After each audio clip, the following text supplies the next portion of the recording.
Under the quiet hum of the machines and the sharp clarity of the monitor, I adjusted the system parameters with surgical precision. Cold blue light bathed my face in the darkened room, flickering rhythmically like a distant pulse. One of the hidden cameras in the far corner of that mansion had just gone live, and the image was immaculate, clinical, perfect. I should have looked away. I should have moved to the next feed, but I didn't. I watched.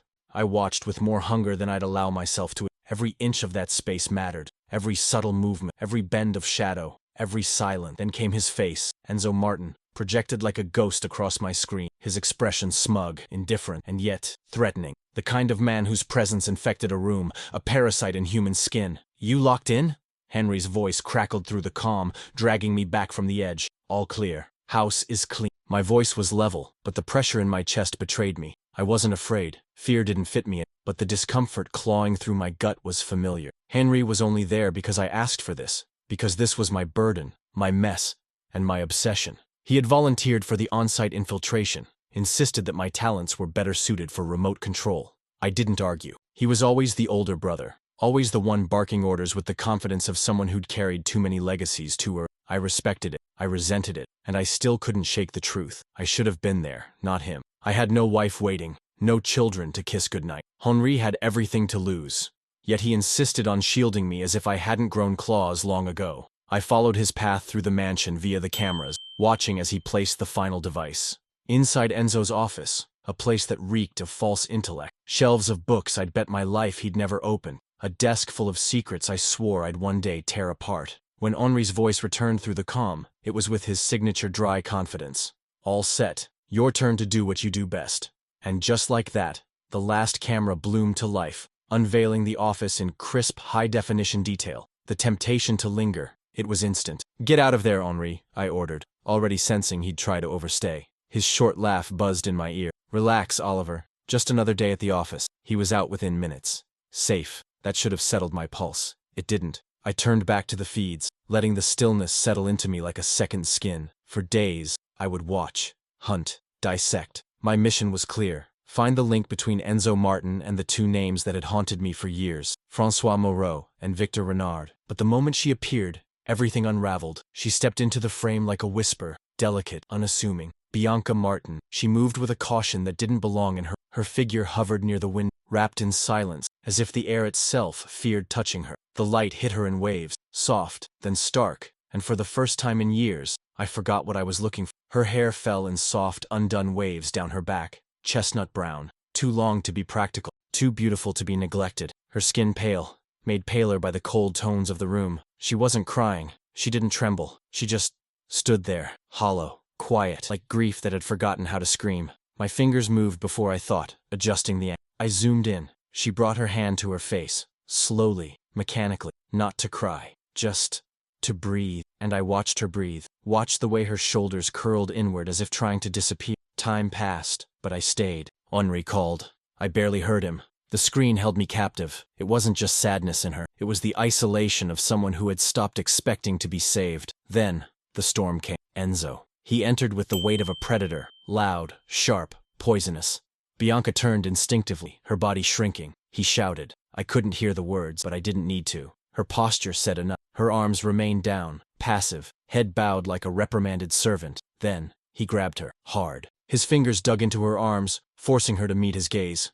Her body flinched, but her face stayed still, too still. There was fear there, not panic, not surprise, just something resigned, familiar. And then he shoved her, hard, onto the bed. He left without looking back. The door slammed behind him, and the silence that followed was a scream. She didn't move at first, just lay there, like breath had been beaten out of her. Then, slowly, she curled inward, folding herself into a ball, and her body shook. She cried, quietly, desperately, like someone who'd learned that even her tears needed permission. I didn't know how long I sat there, frozen. Her sobs filled the screen, though no sound came through, and I stayed. I watched.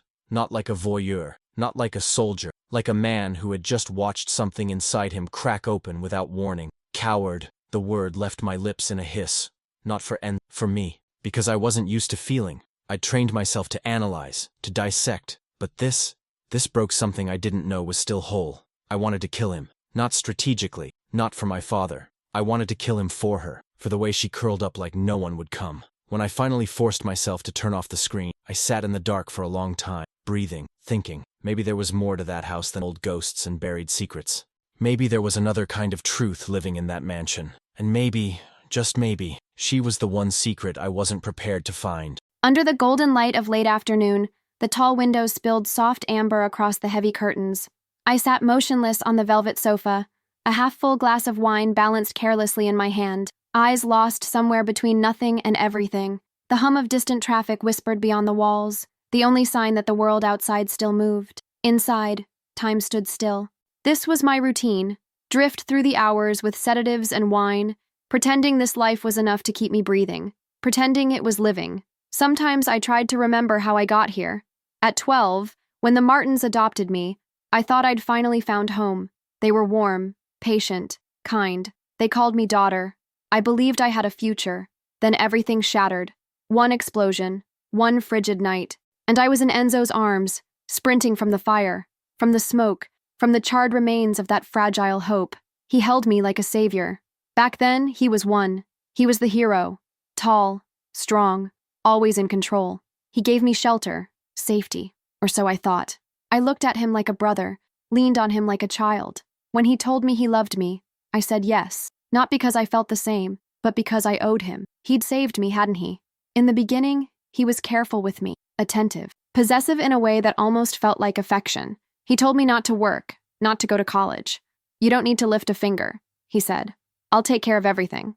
At first, it sounded like love, but over time, his care twisted into chains, the kind you don't see until you've forgotten how to move. I became a reflection, a porcelain version of myself, mute, obedient, decorative. My voice, my ambition, my laughter, all trimmed to fit the shape of his design. I wore the dresses he chose, said the things he rehearsed, smiled when he needed a puppet. If I deviated, even slightly, if I dared to exist outside of his script, I paid. Quietly, painfully, repeatedly. My gaze drifted back to the window. The garden outside was flawless. Manicured hedges, rows of roses arranged like soldiers. Everything in this house looked perfect from the outside. But perfection is just another form of prison. This was my cage, gilded, silent, beautifully cruel. Footsteps behind me. My body went rigid. I didn't have to look. I always knew when he was near. The air would thicken, darken. Enzo moved like a shadow, pretending to be human. He approached softly, like a lover might, his hands ghosting over my shoulders. For anyone watching, he'd seem like the perfect husband. "Don't forget the event tonight," he said, his voice warm enough to make you doubt the monster underneath. He kissed my forehead. "I'm going to get ready." I nodded, smiling the way he liked. Small, pretty, empty. "Be beautiful tonight, darling. Maybe if you behave, we can enjoy ourselves later." His words curled in my stomach like poison. I nearly gagged. I held it down. I always did. I walked to the bedroom in silence. The dress was already laid out. Tight, elegant, revealing enough to feed his ego, but modest enough for public display. Exactly how he liked it. Always how he liked it. The evening blurred into routine. His arm clamped around my waist like a claim as we floated through the charity gala. Politicians, CEOs, power disguised in tailored suits and toothless smiles. I smiled too, quiet, decorative, presentable. The mayor called me beautiful. I thanked him. Enzo's fingers found my ribs beneath my arm and pinched. Sharp, hidden. I gasped silently. He always knew where to leave pain that didn't bruise the surface. "You're laughing too much," he whispered through his teeth. "Remember who you belong to." He left me at a table like a forgotten accessory. I ordered a martini and sipped it slowly, pretending that each swallow dulled the ache, pretending the room didn't spin. Later in the car, there was a moment, brief, delicate, where I thought we might make it home without violence. I let myself hope. Then I smiled. That was enough. The punch landed like thunder, cracking against my cheek with no warning. My vision split, white hot. His voice followed, cold and venomous. "That mouth only smiles for me, Bianca. When will you learn? Why are you so stupid?" And then, blackness. I don't know when I woke up. I was on the bed. My dress was torn. My face throbbed. My limbs screamed. There was a burning between my legs that made me want to scream, but I couldn't. I couldn't even think. Downstairs, I heard voices, raised, unfamiliar. One was Enzo's. The other wasn't. I forced my body upright, one movement at a time. My knees buckled. My hand gripped the railing as I descended, each step a battle. I didn't know what I'd find, but when I reached the living room, time stopped. A man I'd never seen stood at the center of the room, gun in hand. Enzo knelt at his feet, bloody, restrained, powerless. The stranger looked at me, not with pity, not with apology, but with something deeper, something final. He waited, for a plea, a protest, a scream, but I said nothing. We just looked at each other, and then it was done. A shot, a collapse, silence. Enzo was dead. I didn't cry out, I didn't beg him to stop, and even if I had, I knew he wouldn't have listened. What I felt wasn't grief, it was release. I dropped to my knees, breathless. Tears slipped down my cheeks, but not for him. Never for him. I was free, and I didn't know what that made me now. Victim, survivor, monster, but I was free.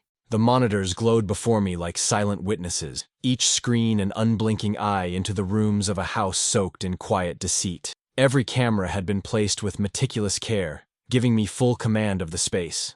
I knew the layout better than its own owner. I knew which shadows whispered secret, which doors never truly closed, and for a while, nothing stirred. The house slept, until 2 in the morning. He came in like a storm. Enzo. His arms carried Bianca's body, limp, broken, hanging like a marionette with cut strings. Her dress was torn, her legs bare. Blood smeared the once pale fabric like cruelty made visible. My pulse exploded. Rage rose like fire up my spine, violent and absolute. He threw her onto the couch as if discarding a garment. Not a word, just fury. His mouth moved. I couldn't hear him, but I didn't need to. Then he did it. Even with her unconscious, her body unmoving, he turned her over and forced himself on. No.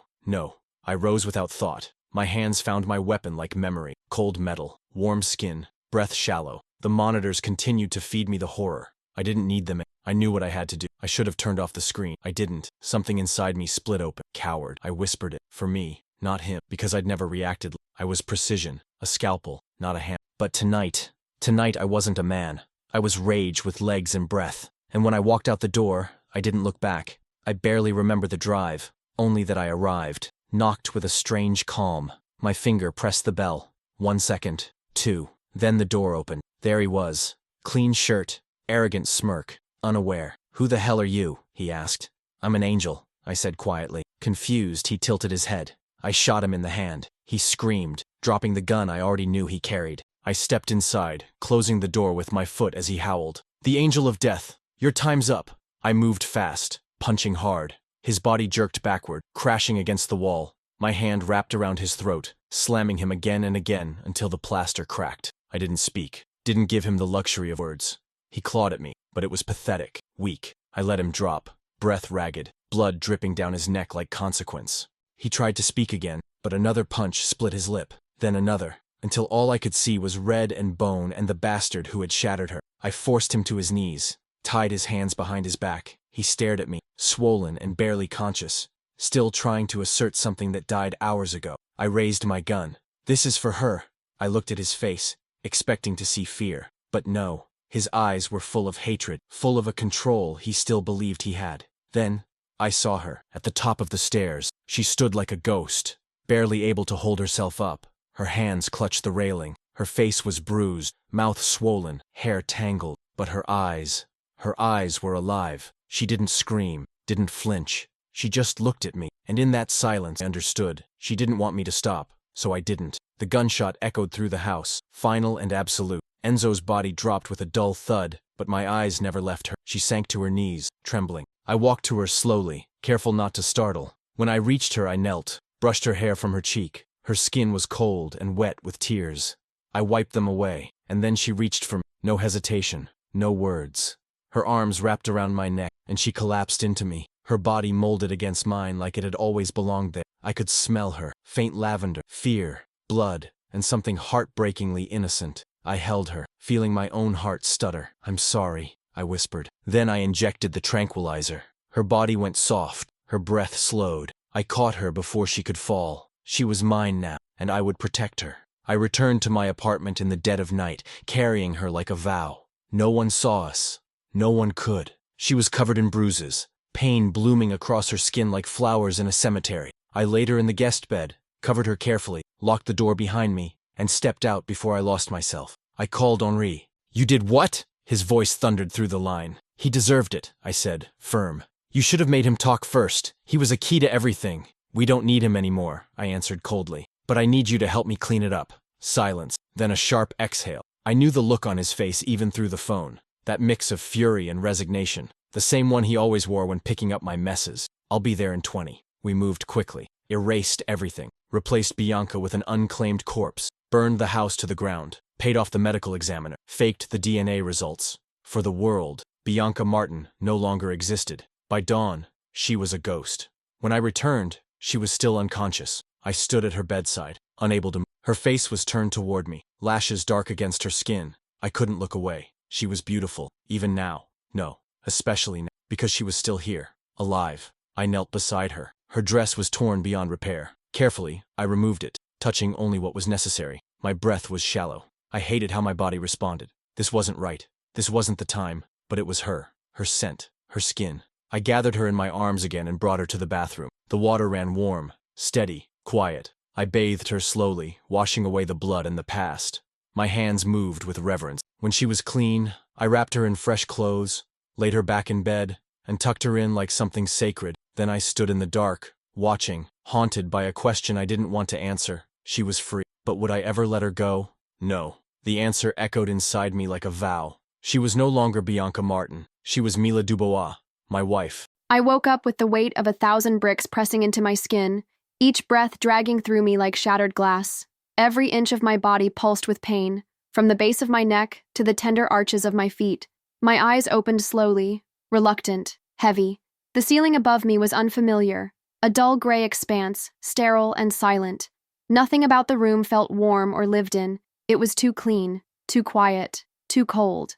I tried to sit up too fast, and the world tilted violently, like the ground had been yanked from under me. I collapsed back into the bed, swallowing hard against the nausea rising in my throat. Deep breaths. Slower this time. I pushed myself upright with caution, my feet meeting the icy floor with a shiver. The room around me was minimalist, stripped of identity. Pale walls, simple furniture, no photographs, no warmth, just nothing. Panic curled at the edge of my consciousness. I closed my eyes, reaching back, clawing through the fog in my mind. Enzo. He was the last thing I remembered. His face twisted in blood, unmoving. The floor around him stained deep red. And then arms, not his, stronger, broader. A man I didn't recognize. I remembered the scent before anything else. Clean, expensive, warm in a way that didn't match the violence I'd just escaped. I stood, legs shaky, and moved to the window. Paris. My chest rose and fell in relief. I could see rooftops I recognized, narrow streets still slick with night. We were still in Paris. That had to mean something. Maybe I wasn't far from help. I turned to the door. The handle didn't move. Locked.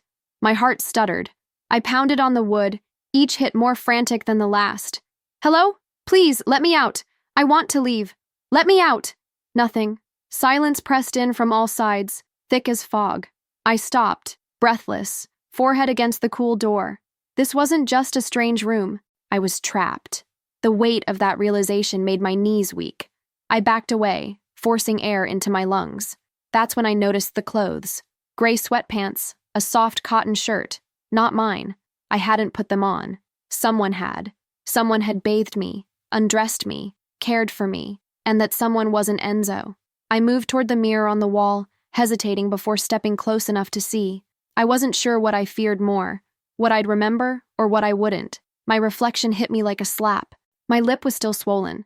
The cuts on my cheek had crusted over, bruises already blooming in deep, violent hues across my arms and legs. I looked like someone who had been thrown down a flight of stairs and forgotten, and maybe I had been. None of that was new. I'd seen these injuries before. I knew how long they would last, how they would fade. I knew which scarves would hide them. But the other scars, the ones no mirror showed, those weren't going anywhere. I stared at the woman in the glass. Her eyes were empty, her mouth a straight line. She looked like a stranger who wore my face, a ghost of who I was, or maybe a shadow of who I could have been. I slid down the wall, curling into myself on the floor. The silence was deafening. No voices, no clues, just questions that spun faster than I could answer them. Who was he? Why did he bring me here? He killed Enzo. That much I knew. But not out of kindness, not for me. Did he want something? Was I leverage, a hostage, or was I safe? That last thought made something tight twist in my chest. I shouldn't have thought it. I should have been terrified. And yet, a sliver of me, small and shameful, wasn't. I closed my eyes and took a long breath. Part of me wanted to scream, to rage, to demand every answer. But another part was silent, still, thankful. Because no matter where I wasn't there. I wasn't with Enzo, and maybe that alone was a kind of freedom. I should have felt guilty, but I didn't. I wasn't afraid anymore. But fear, it never really leaves. It just waits, quiet. So I asked the question that had been hovering like smoke ever since I woke up. Now what? What happens to me now? I opened the door, the tray in my hands trembling slightly, though I'd never admit it. Food, water, a peace offering in ceramic and glass. She was there, curled against the far wall, knees drawn to her chest, hair falling across her face like a curtain shielding the world from what remained of her. There was no softness left in her posture, but there was something else, something I couldn't quite name. She looked like someone who'd been broken carefully, piece by piece, and somehow still refused to shatter. That alone unnerved me more than I wanted to admit. Why was I seeing beauty in this? In her? She was pale, bruised, raw, and yet I couldn't look away. There was a grace to her stillness, a dignity even in defeat. I wanted, God help me, I wanted to walk across that room, lift her off the floor, hold her close to my chest, and tell her that no one would ever hurt her again. Instead, I set the tray down. Focus. Don't fall into this. Her face lifted slowly. Those green eyes met mine, and everything in me pulled taut. Pain, suspicion, but something else too. A flicker, a challenge maybe, or a plea. I couldn't. She rose cautiously, bracing herself on the wall. Her body moved with the stiffness of someone who hurt in too many places to count, but she didn't ask for help. Who are you? And why did you kill Enzo? Her voice sliced through the quiet, clear and deliberate. No fear, no trembling. I didn't answer immediately. I studied her, trying to decode the tone beneath her words. She wasn't panicking. She wasn't begging. She was just asking, as if she'd been waiting for this conversation since the moment she woke. Before I gave her answers, I needed mine. Before I tell you anything, I said, keeping my voice level, I need to know one thing. She tilted her head, wariness tightening her features, but she said nothing, just stared. I stepped closer. She didn't move, but I saw the strain ripple through her shoulders. Not fear, resilience. This wasn't a woman used to surrendering. Did you love him? I asked. She blinked. What? Enzo. Did you love him? Her arms crossed, as if guarding herself from a blow she knew wouldn't come. Silence stretched. Then, finally, in a voice that barely touched the air, she said, I don't know if I ever could. He saved me once, or I thought he did, but everything changed. There was no love left, just control, just fear. The words landed between us like stones in a pool, rippling outward in silence. Then why did you stay? I heard myself. She let out a laugh, bitter and hollow. Because leaving wasn't an option. Sometimes survival means staying exactly where you are, because staying feels less dangerous than running. That truth, it settled in my bones, like guilt. She looked at me, this time sharper. Why did you bring me here? Because I needed to be sure you were safe, I said, the answer coming too fast. Safe? She took a step forward. Her eyes didn't wait. Is that what this is to you? Safety? I woke up locked in a room, in clothes that aren't mine, bruised, bandaged, with a man who murdered my husband. That's your version of safe? She wasn't wrong, but I couldn't tell her everything. Not yet. I did what had to be done, I replied, arms crossing in reflex.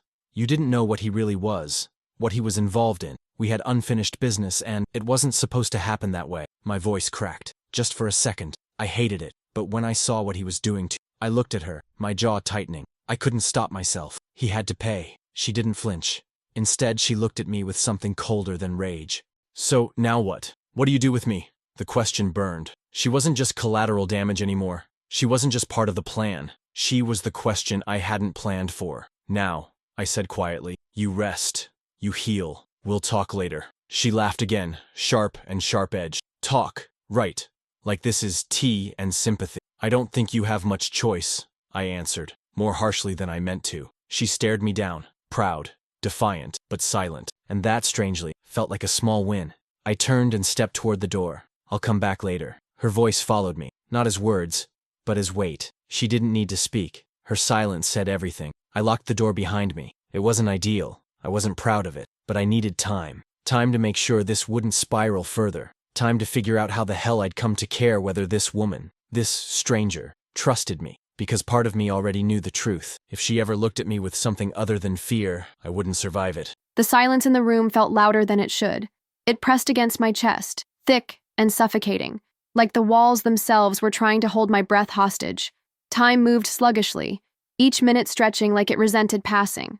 I sat still, but my thoughts spun, unraveling with every second I spent locked in this place, out of control, at someone else's mercy. My heart raced just from the sheer weight of it. I rose again, slower this time, walked to the door, gripped the handle like it might have changed its mind. Still locked. Of course. I pressed my forehead to the wood, let the chill sink into my skin. I didn't scream again. It felt useless now. And yet, something was different. Not just the room, not just the silence. Him. There was something about him. About the man who killed Enzo, who brought me here, who looked at me like I was more than a task to be completed, that felt strangely safe. It didn't make sense. I shouldn't feel that.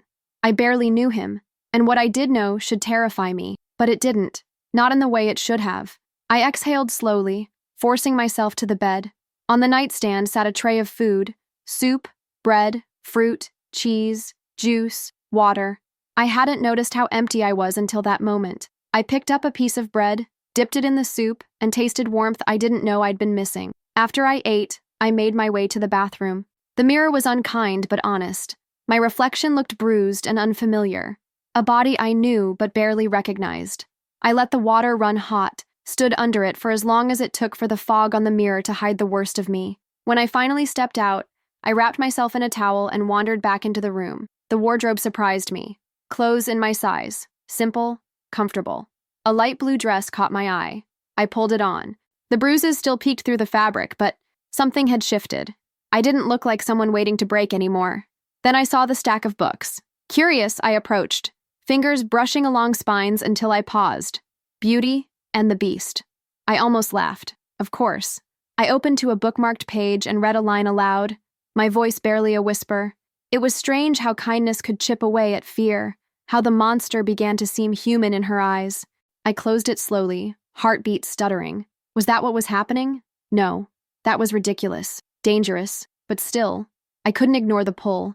The sun had disappeared by the time the door creaked open. My body stiffened instantly. Reflex. But I didn't move. I just waited. He entered with slow, deliberate steps, expression unreadable as always, but there was something about him, something barely leashed, power, heat, and a presence that filled the room long before he reached me. My eyes, traitorous and unfiltered, scanned him, from heavy boots to fitted black shirt stretched across a body built for violence and control.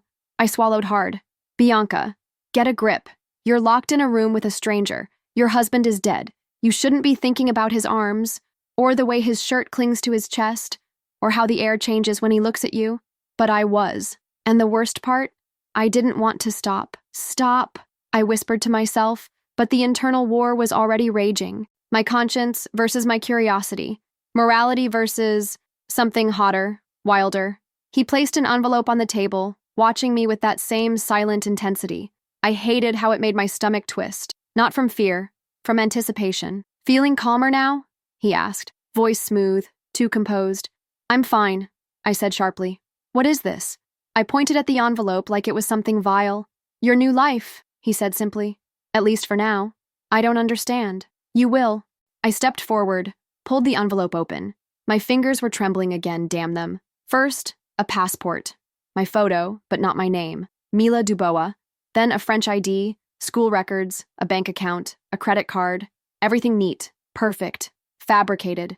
My chest tightened. Then came a birth certificate. My name, but not just mine. Mila Dubois, twin of Bianca Martin. My breath caught. I lifted my eyes to him. He didn't flinch, didn't react, just watched. I began, but he motioned toward the remaining papers. I dug deeper, found it. A marriage certificate. Mila Dubois, Oliver Dubois. I looked up at him like I'd been slapped. What the hell is this? Who is Oliver Dubois? He stepped closer, folding his arms, voice low and solid like the ground beneath my feet. I am. A pause, a shift in the air. Nice to meet you, wife. What does this mean? She asked, her voice even, but her eyes burning with a quiet challenge that caught me off guard. There was confusion in her face, yes, but beneath it, something else. A steadiness, a defiance. It reminded me of someone who'd been beaten down, only to rise harder, sharper, unbreakable. I drew a breath, preparing for a conversation I'd never wanted to have. Words weren't my strength, especially not with women. The only one I ever truly knew how to talk to was Amélie. And that had been a lifetime ago. Amélie wasn't just my first love. She was my best friend, my anchor. But when she married Henri, my brother, everything changed. I couldn't stay, couldn't watch the woman I once dreamed of beside the man who shared my blood. I wasn't that cruel. Not to him, not to her. So I left. Told everyone I was building the Dubois empire overseas. Truth was, I just couldn't stay close to them, to her, to the life that was never mine. After that, I stopped trying. Women became transactions, a release. Never names, never words, no question, just heat, just silence. And now, here she was, this woman, this force of quiet strength, standing in front of me, making something in my chest twist.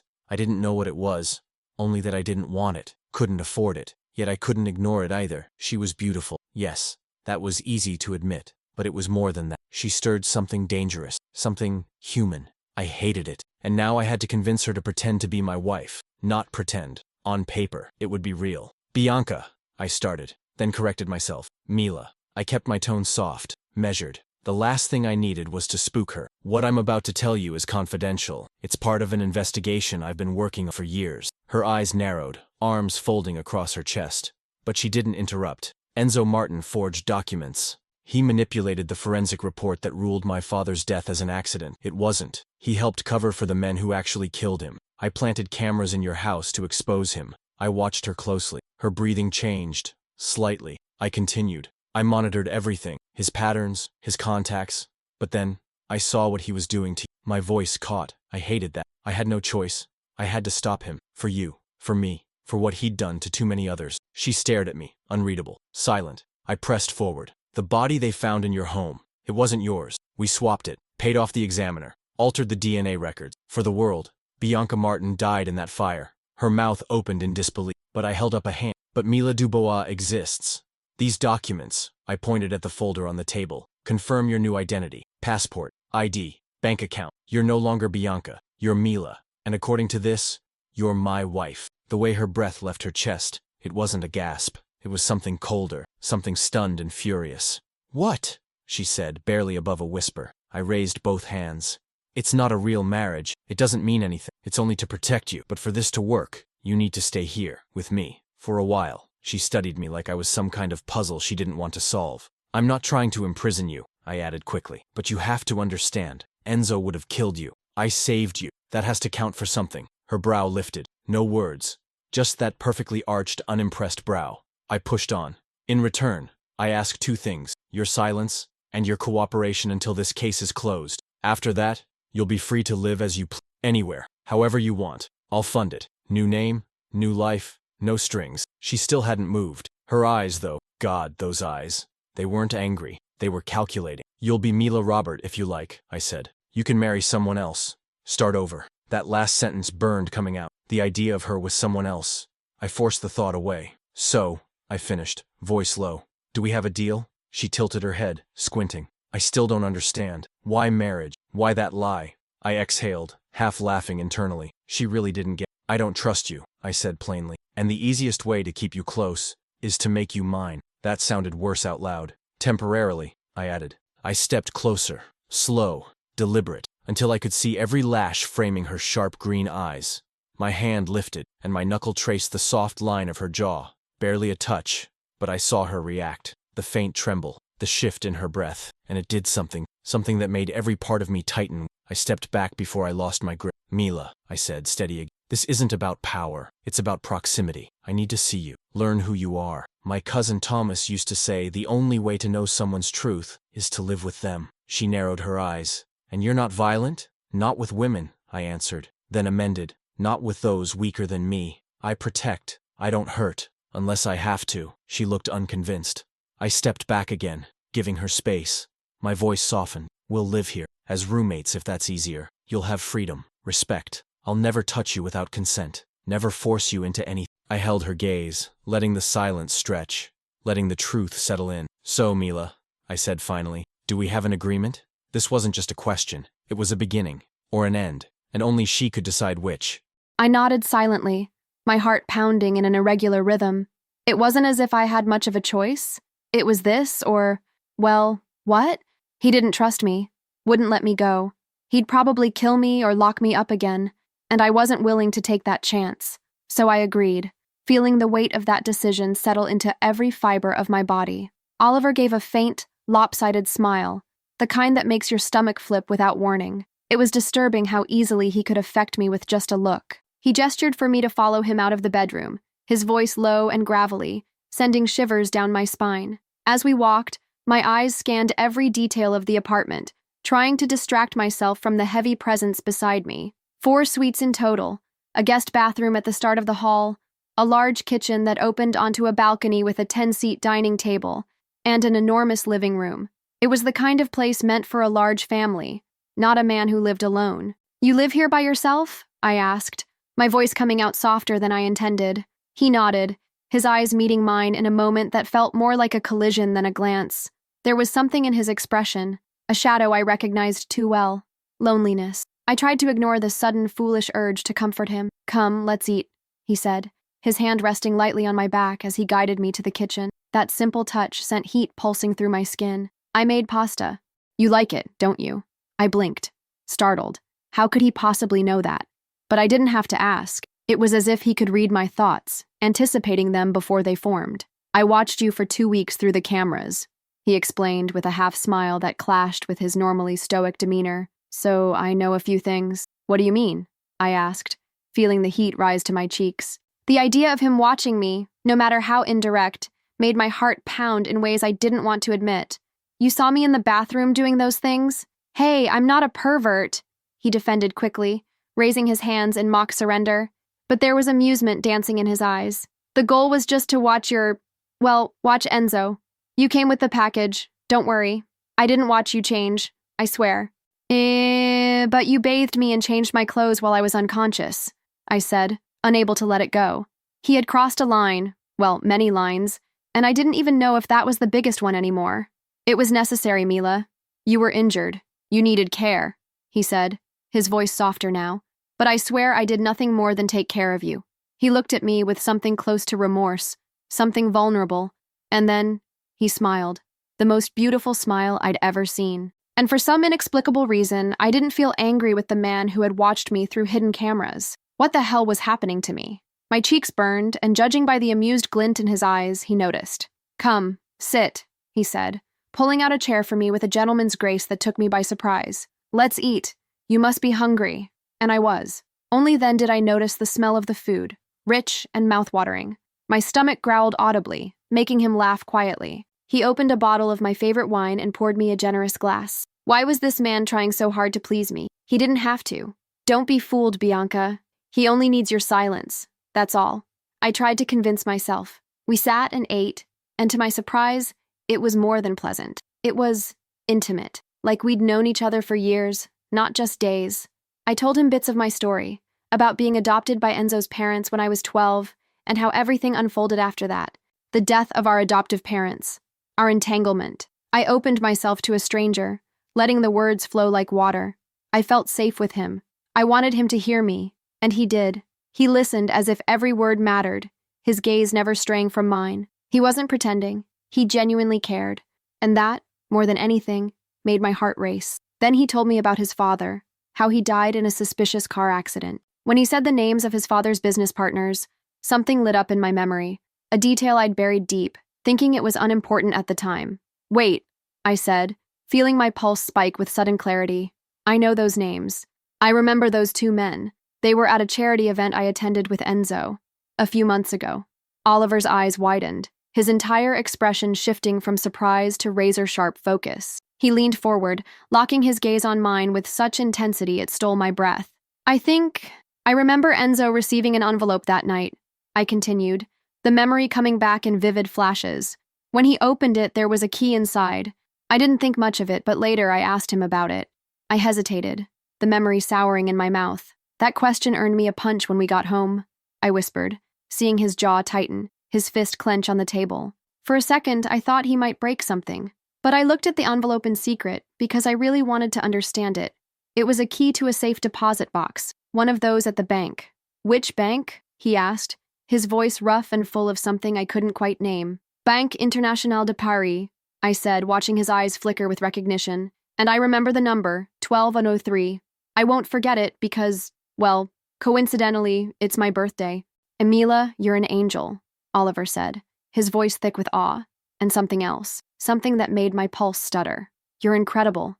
That could be everything. He stood suddenly, his chair scraping back across the tile, but before he turned to leave, he paused. His eyes found mine again, deep and unreadable. Thank you, he said softly, full of something I didn't yet understand. He stepped closer, lifting a hand to my face in a slow, deliberate motion. His fingers brushed my cheek gently, reverently, and for a breathless moment, I thought he was going to kiss me. A part of me, a part I wasn't ready to face, wanted him to. Instead, he just smiled. His thumb lingered for one last stroke before he stepped away. Keep eating, he said. I'm going to call my brother. And then he was gone, leaving me alone with my thoughts and a heart that refused to calm down. There was pride swelling inside me, but something else too, something dangerous and electric. Maybe this would earn his trust. Maybe that trust could become freedom. I shook my head, trying to banish those thoughts, but it was hard to ignore the warmth still lingering in my skin where he touched me, hard to pretend my body hadn't betrayed me the moment his eyes met mine. What was happening to me? And more frightening still, what would happen next? The phone barely rang once before he picked up. Henri, we need to talk, I said, the urgency in my voice unmistakable. We've got a lead that might be the key to everything. It's a long shot. Maybe there's nothing, but maybe there's exactly what— Whoa, slow down. You're not making any sense, Henri replied, clearly thrown. You're usually so damn direct. What's going on, Oliver? I took a breath, trying to gather my thoughts. We need to open a safe. Enzo's safe. What? Henri's voice was a mix of surprise and skepticism. Yes, Enzo Martin's. And guess where it's held? I can imagine. La Fontaine, right? Exactly. At the International Bank of Paris. There was a beat of silence on the other end before Henri replied, We need Thomas. Yeah, I agree. Tension creeping back up my spine. Call your dear father-in-law. I'm heading to Provence tomorrow with my wife. I smirked. I was still amused by the absurdity of it. He laughed, already in on the joke. Great. Mom's going to love meeting another daughter-in-law. I hung up and left the office, heading back to the kitchen where Mila was stacking dishes into the machine. For a moment I froze, just watching her. There was something dangerously peaceful about the image of her, doing something so ordinary. I could get used to that. I could get used to her, snap out of it all. Hey, Mila, I called softly. She jumped, startled, and turned to face me. Hey, it's just me, I said quickly, guilt creeping in. Didn't mean to scare you. Sorry, I was just distracted, and still not used to the name, she murmured, cheeks flushed with a faint pink. You'll get used to it, I said, though it sounded more like a promise to myself than to her. Yeah, she smiled, and something inside me twisted. You didn't need to do that, I said, nodding toward the dishes. We have help. She comes tomorrow. It's nothing, she cut in gently. I just needed something to do with my hands. Besides, it helps pass the time. But you didn't come here just to say that, did you? I nodded, remembering the reason. Right. So, tomorrow we're going to my mother's house. What? She stammered, clearly uncomfortable. I quickly explained the reason, how I needed to speak with my cousin, the owner of the bank, and why it had to be in person. When I told her she couldn't stay behind, I saw the disappointment darken her eyes. You don't trust me, do you? She asked quietly, and there was hurt woven into every syllable. I couldn't help myself. I stepped closer, the need to touch her overwhelming. My fingers brushed up and down her arms, and I felt her shiver. Christ, this woman could make me hard with a look, a breath, a tremor under my fingertips. I was already stiff, trying to hide it, fighting for control. It's not about trust, Mila, I said, my voice rougher than I intended. You need to understand. I'm in the middle of something dangerous, and I need to protect you and myself. From now on, we stay together, always, at least until I find enough evidence to bring the people who murdered my father to justice, or to their graves. I haven't decided yet. Her eyes widened, but she nodded. What should I do when we're at your mother's house? She asked, her voice soft. We pretend you're my wife, I said simply. She'll be thrilled. One of those mothers desperate to see her rebellious son finally married. You're the rebellious one then? She teased, a smile tugging at her. I laughed. Yeah, I was.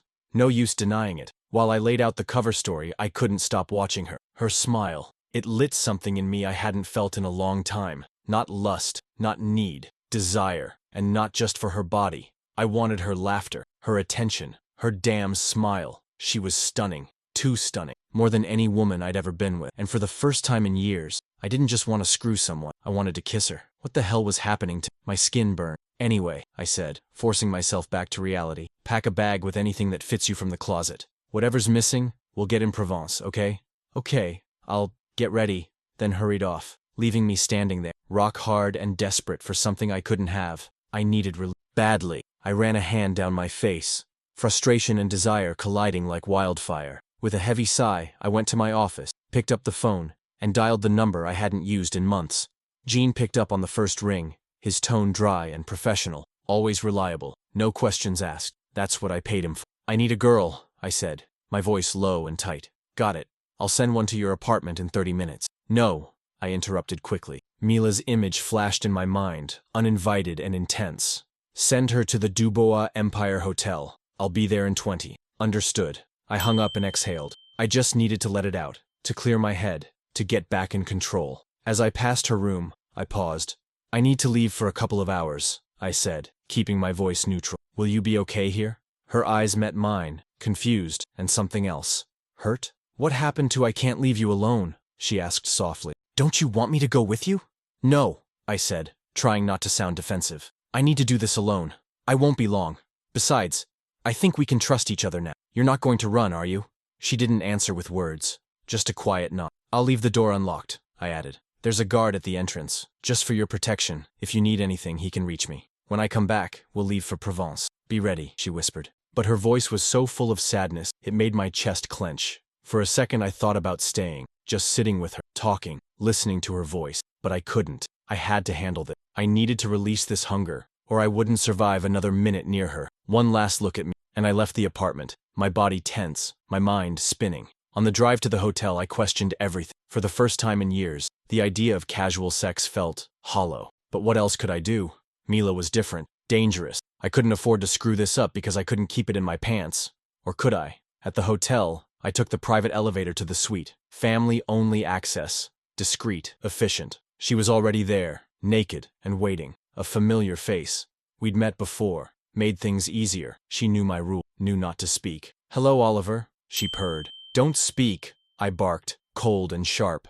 I couldn't hear her voice. I couldn't let it feel human. I needed this mechanical, functional. Turn around, I ordered. She did as told, positioning herself on all fours, face down, hips high. That pose, I could tolerate. I didn't have to look at her face. I didn't have to connect. I undressed, tried to will myself into it, tried to push Mila out of my head. Nothing, not even a twitch. The frustration built like acid. She turned to look at me, lips curling. Want help, handsome? I can try something new. Shut up, I snapped, voice echoing like a crack of thunder. She flinched but persisted. Then came the death blow. Come on, baby, I'm ready for you. That did it. The illusion collapsed. The performance ended. It wasn't her fault. It was mine. Something inside me was broken. Worse than before. Because now, not even this worked. I dressed quickly, heart pounding, shame and fury battling for dominance. I stormed out without looking back. By the time I reached the apartment, I was a mess. I walked straight to Mila's room to let her know we'd leave in an hour, but the sight that greeted me destroyed whatever strength I had left. She was sleeping, peacefully, deeply. Her short pajama shirt had ridden up, exposing the perfect curve of her hips. Smooth skin, bare thighs. The shape of her curled against the sheets was almost obscene, and I wanted her. Badly, so badly I could hardly breathe. I turned away, staggered to the bathroom, locked the door, and gave in to the only form of relief I could have, while her image, soft and innocent and sinful, burned behind my closed eyes. I want this woman. A breath too close to my face, a distant sound calling a name, a hand on my shoulder. These sensations bled into the dream I was having. Oliver was there, shirtless, wrapped only in a towel. Droplets of water slid down his sculpted torso, tracing the lines of his perfect eight-pack. The water followed the V-line lower, and it was impossible not to notice the prominent outline beneath the fabric. He was so delicious. Mila. The sound grew louder, nearer, along with that breath. Oliver, I whispered, still half asleep. But when I opened my eyes, he was there, so close, so near I could reach out and touch him. My heart kicked into overdrive, and a silly smile escaped. I didn't just want to touch him. I needed to. He stepped back the moment he realized I was awake. To my disappointment, he was fully dressed. I sighed inwardly as I sat up in bed, trying to mask the storm of emotions his presence always provoked in me.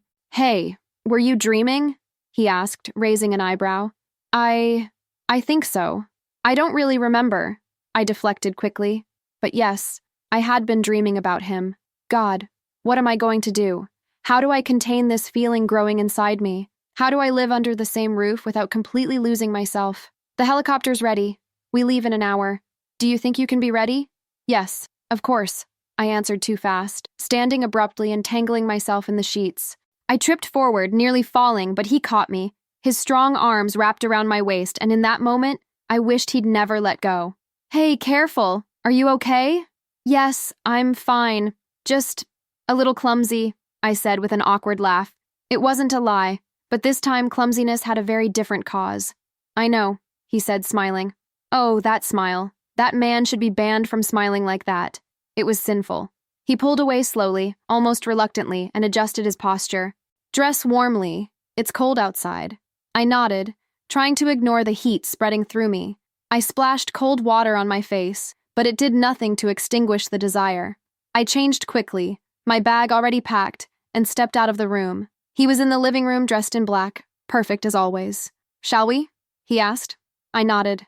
The security guard carried my suitcase as we made our way to the elevator.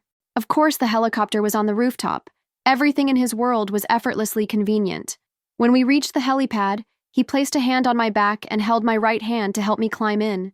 Even that brief touch ignited something in me. It was always like this, always hard to be next to him without wanting more. Inside the helicopter, he fastened my seatbelt, his fingers brushing my skin so lightly, yet it was enough to undo me. We sat side by side as we lifted off, headed for Provence. As the wind pounded against the windows, my thoughts spun with absurdity. I was about to meet my mother-in-law, and I couldn't help but laugh, just a little, at the insanity of it all.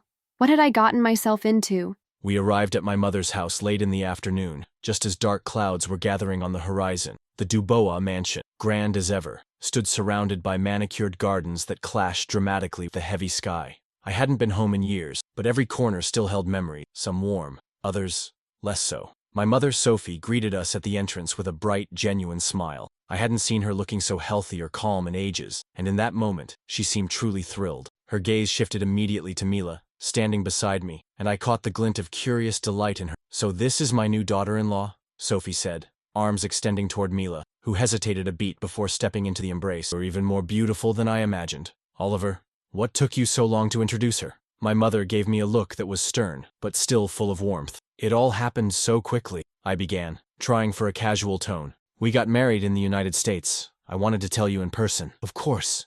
You couldn't just call your mother?" Sophie crossed her arms, but the gentle weight of love was unmistakable in her expression. "Well, now that you're here, we're celebrating." "I refuse to hear otherwise, Oliver Dubois. We'll throw a grand party for all the family and friends." "Mum," I started, but she held up a hand. "No discussion. You've just given me wonderful news.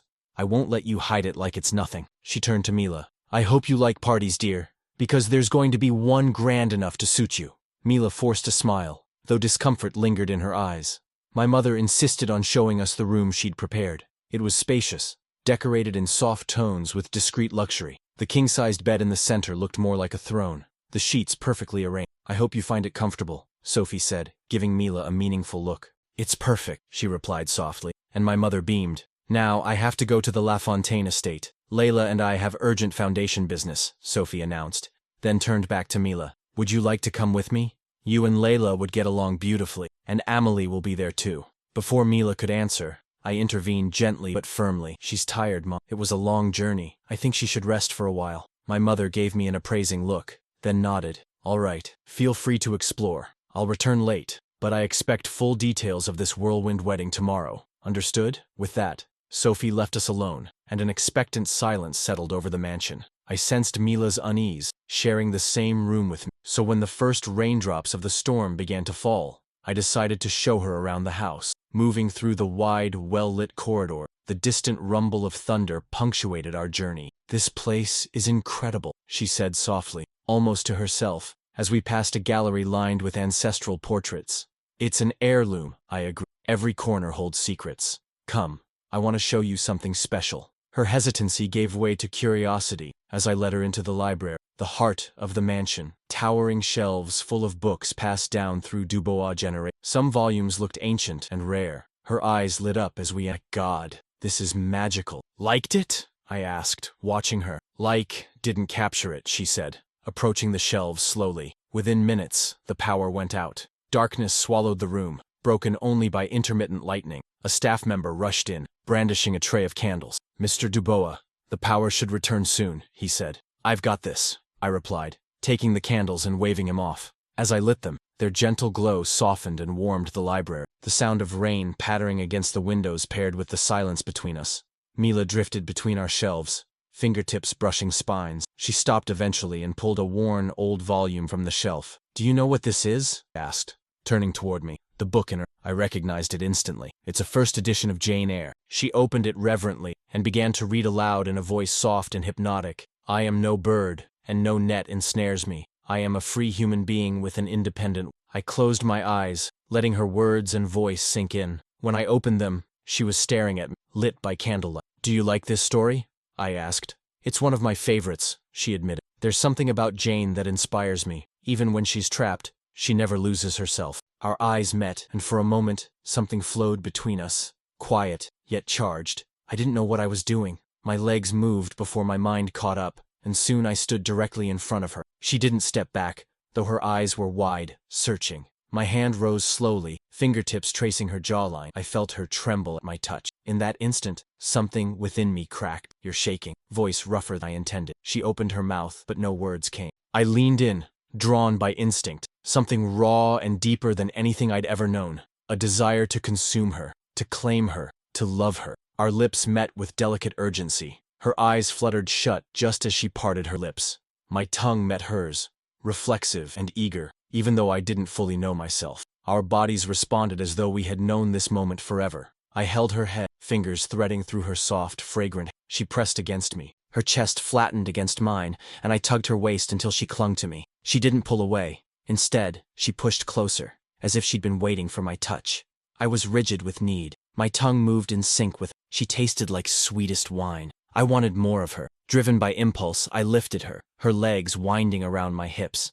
We stayed mired in that, impossibly fused. I held her, letting her feel how much I ached. Something struck me in that moment. I would never distance myself from her again. I'd crave her lips every day of my life. She grabbed at the side of my shirt, nails tracing my back with a fierce need. "Yes, feel me. Come to me," I murmured, crushing her mouth with mine. Our lips and bodies fit together perfectly. Each sensation, each shift, drove us deeper. My lips trailed down her chin, jaw, neck, and collarbone. I wanted to memorize every inch.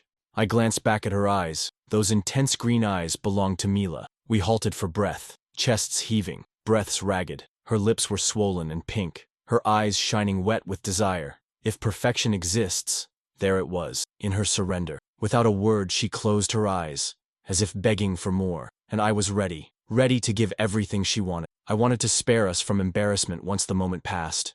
Because damn it, how much I wanted this woman. My lips returned to her collarbone, traveling upward, until they met her lips again, relishing the warmth of her mouth. Her hips pressed subtly against mine, silently begging for contact we both craved. "Tell me, Mila," I murmured, fingers twisting in her hair, our lips drifting apart just enough for her to see me. "Look at me, gorgeous. Tell me you want me as much as I want." "Yes, Oliver, please," she whispered, becoming a soft moan. That alone lit a fire deep in me. I was alight from within. I was already taut, but now I was at the edge of unbearable. "I need," she tried to say, but it was lost in breathy gasps. "That's it, Mila. Show me how you want it." My voice low, edged with something primal. "I want to give you pleasure, darling. All the pleasure you deserve." And it was true. I had never wanted to give pleasure to another. It was always about my need. But with her, everything changed.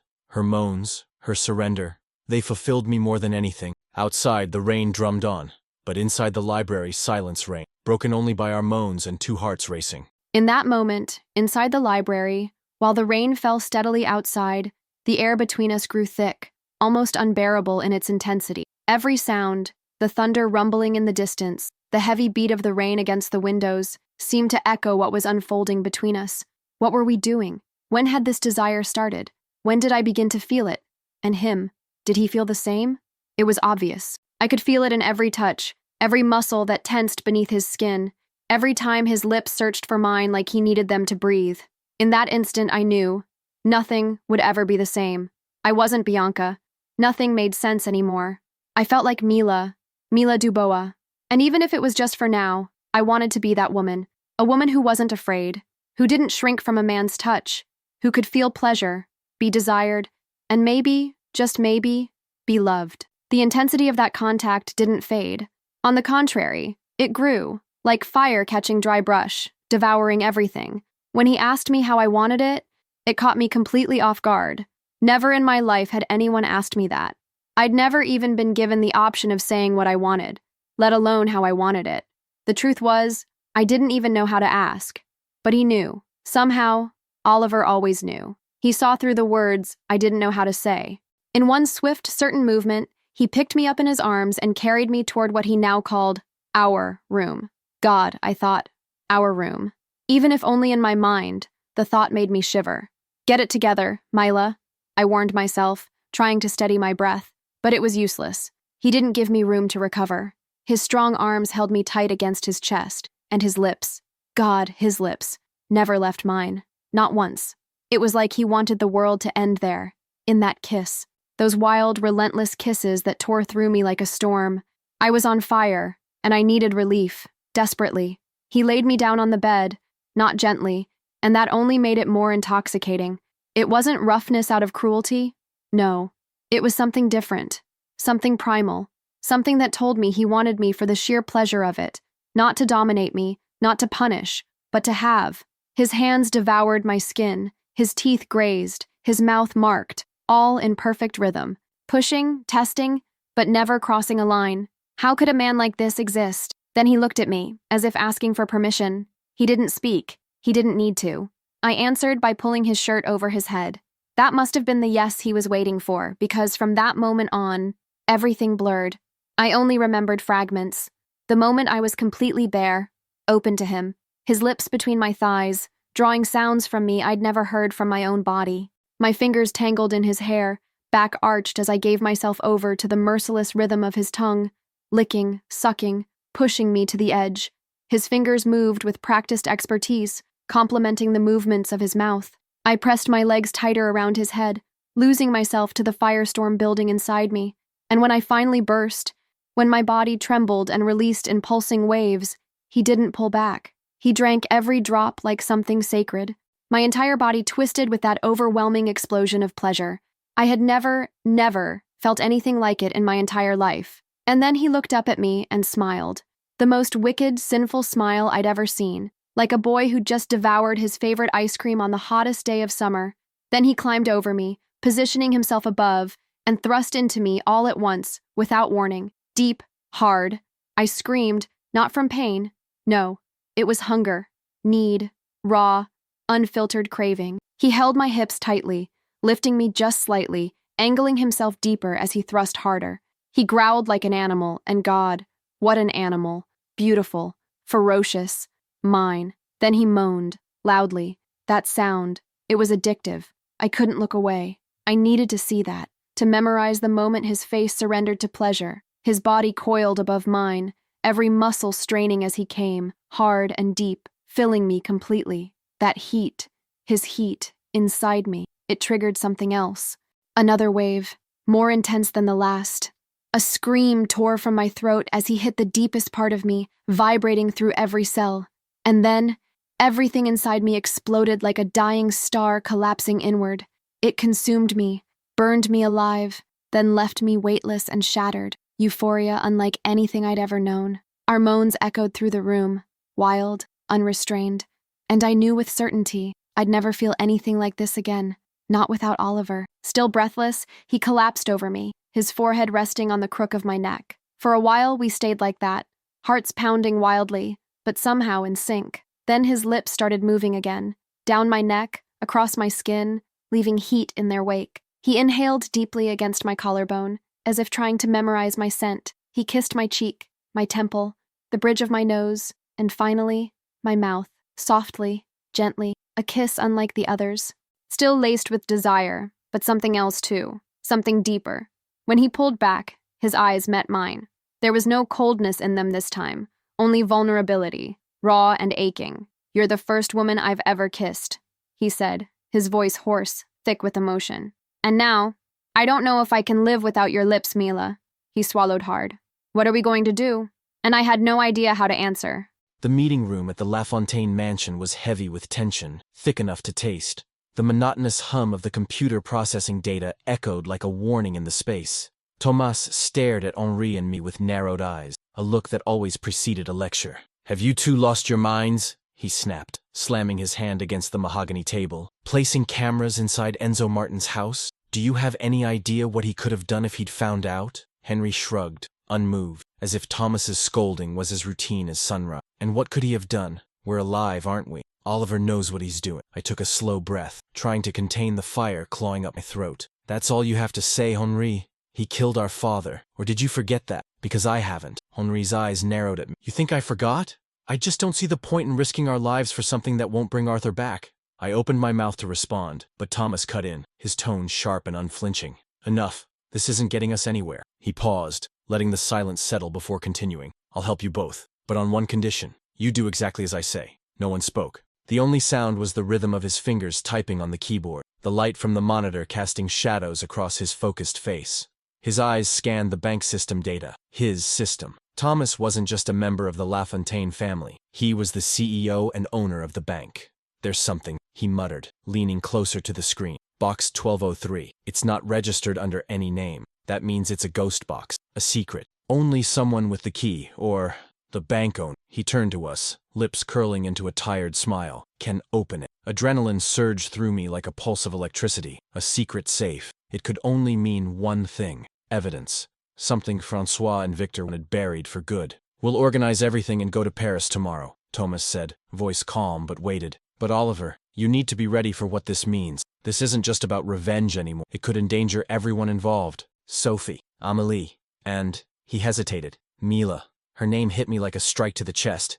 My body tensed immediately. She wasn't just a part of this anymore. She was at the center of it, and I realized that this wasn't just about me, or my father's death, or unfinished vengeance.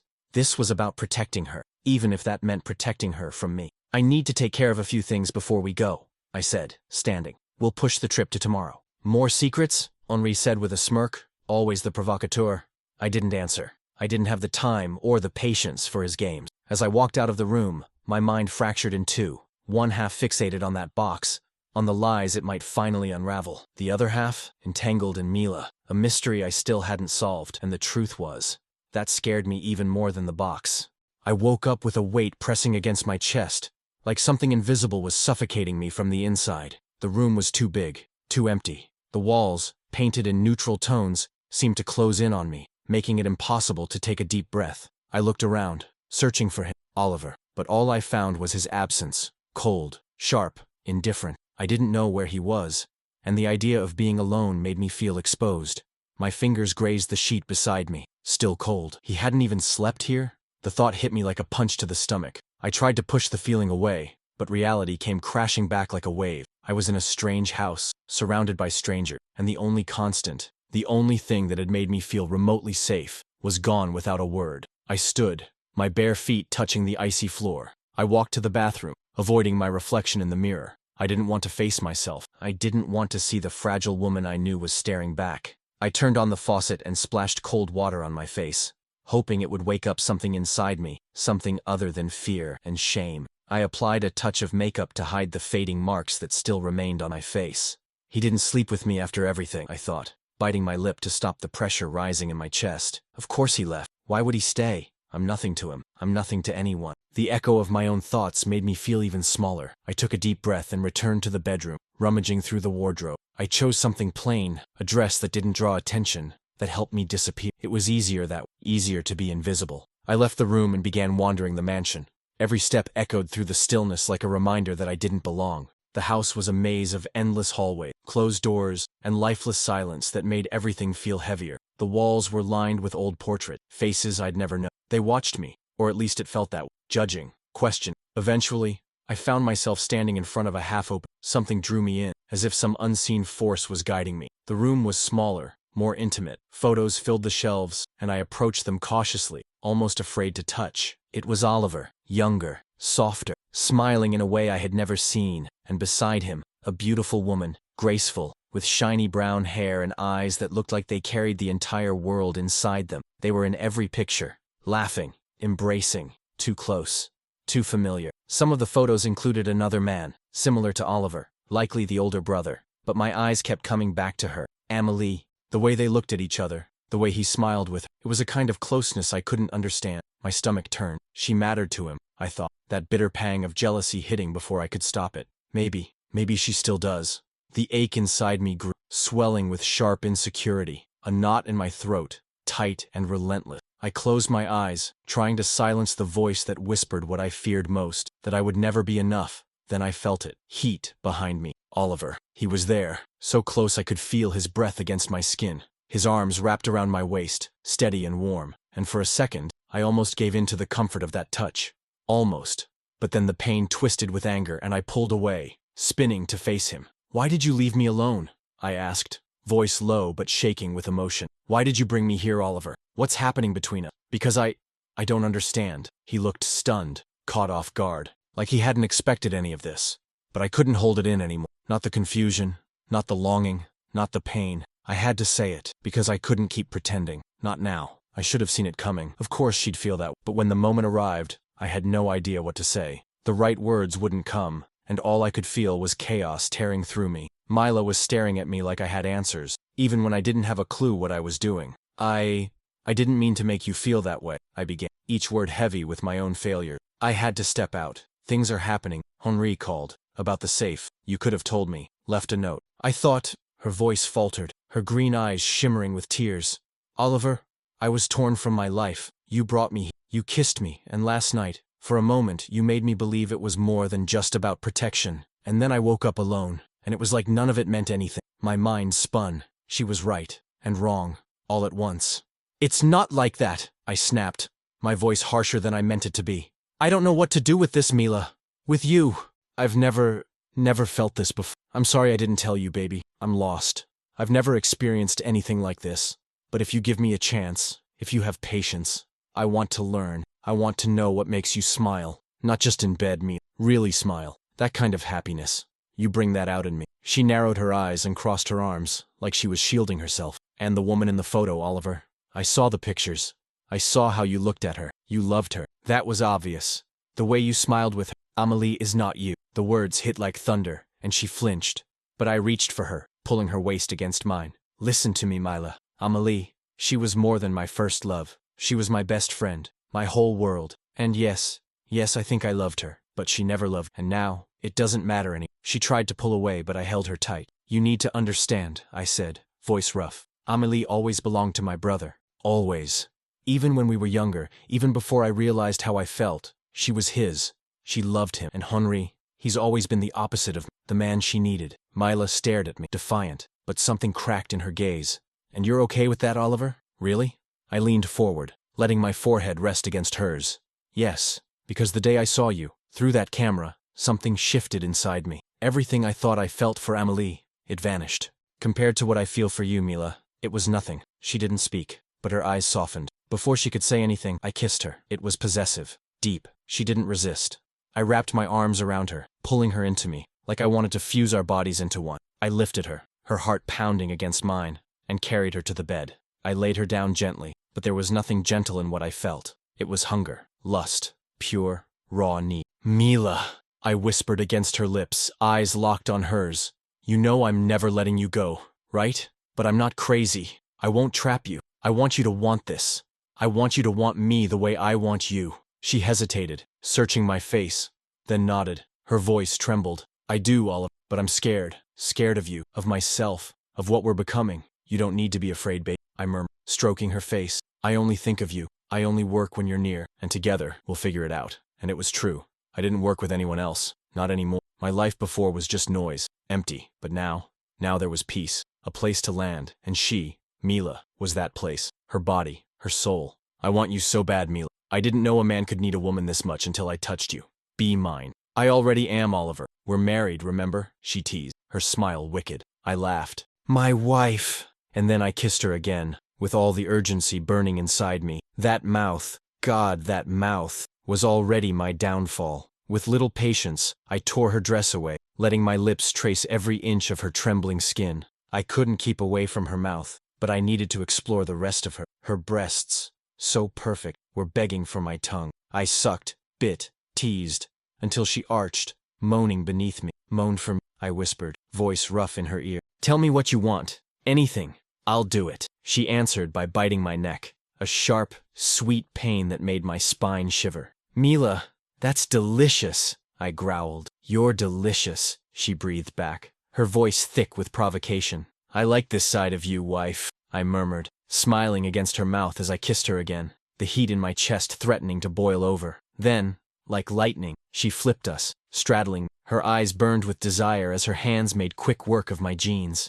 I helped her get rid of them, and her expression changed the second she saw how ready I was. She didn't hesitate. She sank down on me in one perfect motion, and the sound I made wasn't human. The grip of her body around mine was devastating, pure, intoxicating. You're so fucking tight, I whispered, gripping her hips. It's like you were made for me, sweetheart. She moved with confidence, every roll of her hips a symphony, every gasp an invitation.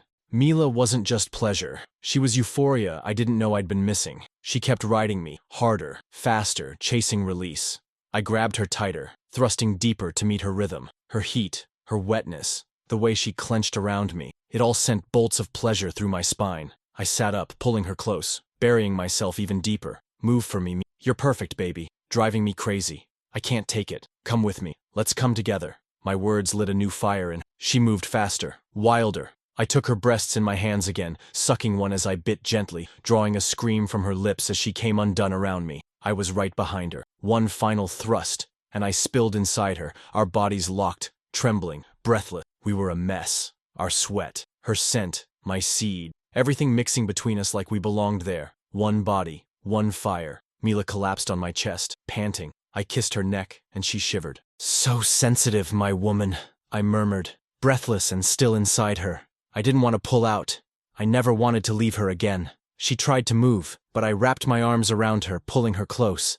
No, don't move, baby. Stay right here. I'm not done with you. I want more. I just need to clean up, Oliver. I'll bring you something too. I don't want to clean up, I growled. I want to feel everything you've given me, sweetheart. And I knew she could feel me growing again, still deep inside her. Her body answered mine, pulsing, reacting. She nodded softly. That one small movement, that quiet surrender, was everything. Our bodies remained locked, throbbing in perfect harmony. For the first time in my life, I felt like I was exactly where I belonged. And Mila? Mila was the answer. She was what I had been searching for, even when I didn't know I was searching at all. She was everything. Everything was incredibly different with Oliver. I didn't have much to compare it to, but I didn't need to. Being with him made me feel whole, even when insecurity tried to creep back in. After all, we didn't really know each other that well. And this marriage, well, it was supposed to be a convenience. But at the same time, it felt like we were connected in a way that was unique, indescribable. He cared more about giving than receiving, and that was completely new to me. A man who cared about my well-being, who protected me, who smiled when I smiled, and most importantly, who didn't hurt me. But could he, one day? That doubt still showed up sometimes, like a shadow. But when he held me the way he did, as if I were his home, every piece of that shadow began to fade. Oliver hadn't left my body, not even tried. He didn't want to clean up, and I could already feel him getting hard again. It was like just the sound of my voice was enough to reignite him. My body responded to his instinctively, every touch, every shift, triggering a reaction I never knew I was capable of feeling. With him, everything was new, different, intense, and deliciously addictive. He finally pulled out of me slowly, only to reposition me on my side, my back pressed against his chest. Then I felt his lips on my cheek, trailing down my jaw and neck. His hands moved my hair with such gentle care I could barely breathe. Just the touch of his fingers on my skin felt like it could bring me to climax. His tongue traced a slow, wet path down my spine, leaving kisses and small bites that sent shivers racing across my skin. His hand wandered, exploring every inch of me, smearing our mixed fluids higher, in a place that had always felt uncomfortable to me before. "Have you done it here before?" he asked, voice low, husky, full of something I couldn't name. "Yes, but honestly, it wasn't comfortable. It's not something I like," I whispered. He nipped my ear gently, and a delicious shiver ran down my spine. "That's okay, my love. Only when you want to. When you feel ready. My love." He called me my love, and in that moment, I was certain I was going to melt into him. He continued touching that spot, but something had changed. It wasn't uncomfortable anymore. Quite the opposite. "I think you're liking this," he said with a low, teasing laugh, thick with desire. "Don't worry, Mila. We're just playing. I want you to feel good. Only that. If you don't like it, I'll never insist. I nodded, speechless, as he kept going, his movements careful, precise, while he slid back inside me, filling my center with slow, deep thrusts. He stimulated me in ways that shattered every notion I had about pleasure. That place, once off limits, now felt like a new world, a new territory I wanted to explore. And with Oliver, I wanted to explore everything. Mila responded to every one of my touches, and while I was buried deep inside her, my thumb explored a completely new place. Tighter, untouched, unknown. She seemed to enjoy it more than I expected, even though she had flinched at first. Maybe a bad experience. But I didn't want to think about it. Not now. Not with this goddess beneath me, exposed and fully, utterly mine. My arm wrapped around her waist, sliding forward, pulling her against me, forcing her back to arch and her body to press against my chest. When I sat upright again, Mila shifted, still on top of me, her back to my front, and I could see us, our bodies moving in insane sync, flushed and glistening. She was red, swollen, and she didn't stop. She just didn't stop. My woman, I whispered into her ear, nibbling it softly. Yours, all yours, only and always yours, she replied, her voice soaked with emotion and fire. Her hips moved between slow rolls and deep drops, and I knew I had to take control. If I didn't, I'd explode too soon, and I wasn't ready to let this end. This woman is going to kill me. I gripped her thighs, sliding my hands up until they reached her core, open, dripping, divine. I circled her clit, and our mixed fluids made everything slicker, hotter, more electric. She reacted instantly, her body tensing, her breath hitching. Then she started to bounce. Hard, fast, desperate. Her cries filled the room, raw and beautiful and absolutely uncontainable. I pressed against her mound, pinching it softly, while still circling her clit and thrusting up into her at the same time. I could feel her about to unravel. And then, she shattered. The most beautiful scream echoed in the air, music that hit me like a match to gasoline. It was exactly what I needed. I followed her, our bodies convulsed in perfect sync, and I held her tighter, pouring everything I had into her, my sanity, my madness, my love. I felt her body go limp in my arms, like she'd been drained to the last drop of energy. But her eyes, they sparkled, soft, serene, almost celestial. Carefully, I laid her down on the bed, leaning over to press a kiss to her forehead with a tenderness I never thought I was capable of. I'll never leave you without telling you, I whispered, like a vow etched straight into my soul. She smiled, the most enchanting smile I'd ever seen in my life, a blend of satisfaction, surrender, and something dangerously close to happiness. Her cheeks were flushed, that perfect pink that made her even more irresistible. You look so beautiful, my love, I murmured, caressing her face gently, as if she were something fragile and sacred. I let her rest for a few minutes, then drew a warm bath and filled it with vanilla salts. When I came back, I scooped her into my arms again, her body relaxing immediately against mine. I'm awake this time, she joked, that mischievous smile lighting up her face. Yes, and I'm going to wash every part of you I only dreamed of cleaning that night. Because I'm a gentleman, I replied with a smirk, trying to hold back the wave of heat rising in me. She laughed, light, spontaneous, like bells ringing in the distance. Yes, come with me. I'll wash you too, she said, her voice filled with a sweetness only she could offer. I sat behind her in the tub, wrapping my arms around her while the hot water enveloped her. Her skin was so soft, so close, it made it hard to think of anything else. My woman was exhausted, but my desire for her, it was insatiable. I kissed her shoulder gently, letting my lips trace a slow path. You're everything I never knew I needed, me, I whispered. She turned her head to look at me, and in that moment, I knew I would never walk away from her. She was my ruin, my relief, my home. Oliver Dubois. Just saying his name sets my entire body on fire. How can a man make a woman feel this way?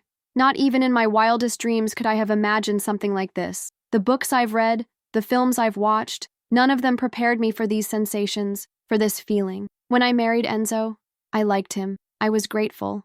And at first, he was a good husband. But my heart never beat like this for him. My belly never twisted and burned. I never wanted him inside me all the time the way I crave Oliver now. Oliver does this to me. And even tired. No, exhausted. When I feel his skin on mine, when I realize how hard and ready he is again so quickly, I can't resist. I rub my legs together, trying to escape the feeling that consumes me. But he notices. He reads my movements, my body, like I never imagined anyone could. His hands caress me gently as he cleans me, and every part of me responds. When his fingers find my most sensitive place, I feel just how ready he is again. He leans over my neck, kissing and biting my skin with a firm possessiveness that steals my breath. With a motion that feels more like a claim, he gathers my hair into a bun himself, leaving my neck exposed for his mouth. Every touch from him is a provocation, a promise, and my skin burns under his dominance. So soft, so sweet, so ready for me, he whispers, his voice gravelly with desire. You're tired, my love. We should get out of here, or I won't be able to stop myself. Let's sleep, he adds, trying to restrain himself, but every word only makes me burn hotter. Oliver removes his hands, determined to stop. But I can't. I won't. I want him just as much as he wants me. The moment he rises from the tub, my determination takes over. I corner him with a quick move, making him sit on the edge of the bathtub. Without hesitation, I climb into his lap, my legs wrapping around his waist, my hands gripping his shoulders tightly. And just as quickly as he tried to pull away, he's already inside me, in a single, deep, consuming thrust. A moan escapes from both of us at once, our bodies finding each other again in a rhythm only we know how to dance. Mila. He whispers my name like poetry, heavy with lust and possession. You're so delicious, so beautiful, so irresistible, and so mine. Yes, Oliver, I am. I'm yours, and I'm not letting you go back to bed like this. So take me, make me even more yours. I reply, my voice thick with need and surrender. He doesn't hesitate. He rises with me in his arms, gripping my thighs, lifting me with a feral strength that steals my breath. My head falls back, giving myself entirely to him, opening my chest for his mouth. His lips find my breasts, swollen and aching with desire. He bites, licks, sucks, pressing me against the cold wall on the other side of the tub. My back meets the chilled surface, the perfect contrast to the fire between us, and then he moves, fast, hard, deep, each thrust consuming me entirely. I feel him in my very core. He's huge, and he knows exactly what he's doing. His dominance is absolute, and I surrender, lost in the intensity that is being with Oliver. I'll be quick, my love, he whispers against my skin, voice rough with lust. And I'll make you come lying down. I promise. Then we'll rest. Oliver pounds into me harder, every movement rocking me. His hands are relentless on my ass, gripping, kneading. The pleasure is overwhelming. Every thrust pushes me closer, faster. But just as I reach the edge, he slams deep one last time, filling me to the brim. I'm overflowing. I feel his heat, his release, spilling into me, and I tremble in his arms, completely consumed. I told you. You'd come lying down, he growls, voice low and commanding. Oliver quickly cleans me with a towel, his hands careful, deliberate. As he dries himself off, my eyes can't help but follow the lines of his body, broad back, sculpted muscles. He turns, catches me staring, and smiles. Somehow he becomes even more irresistible. Come, he says, grabbing my hand with firm resolve, pulling me from the tub. I don't protest. He dries me gently, every touch still lighting up my nerves. Even exhausted, I can't help the way my body reacts to him. And then, without warning, he lifts me into his arms like I weigh nothing and lays me on the bed. Just feel, he murmurs, eyes locked on mine, filled with hunger and certainty. My body's spent, no strength left. But when he begins, every touch reignites me. I surrender to him, letting him do exactly what he promised, bringing me to the edge one more time. Feel it, my love.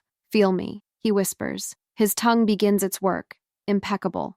Circles, long licks, up, down. He pushes me to the brink with maddening precision. Then, his fingers join, slipping inside, exploring, filling. He touches me like he knows me better than I know myself. He doesn't stop, growing more intense, sinking perfectly in both places as he drinks from me like I'm something sacred. My eyes flutter shut from the burning ache. Look at me, he commands, lifting his head for a moment, his voice dark and thick. I want you to look at me while you come. Do you hear me? I want to know that it's me, and only me, who can do this to you. And in that instant, my body obeys. An explosion. Every nerve in my body convulses, my gaze locked on his, knowing he's right. Only he can make me feel this. Who else could? Who else ever would? When this god of a man is between my legs, devouring me like sin, there's no one else. Nothing else. I know I'm about to come because my body starts to betray my mind. My juices gush. My stomach contracts. My feet curl. And it feels like I'm about to pass out from the intensity. Oliver drinks every drop. Nothing is wasted. And just when I close my eyes on reflex, slap. His hand lands on my thigh. I said, look at me. His voice is firm, but the grin on his lips, it disarms me completely.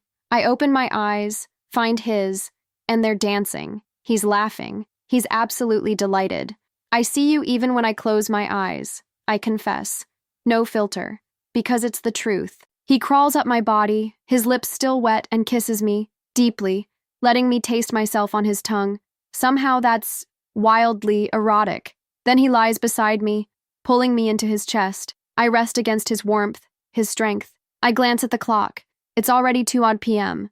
The world outside feels so far away, like nothing exists but this moment. As he runs his fingers through my hair, my stomach betrays me with a loud, unexpected growl.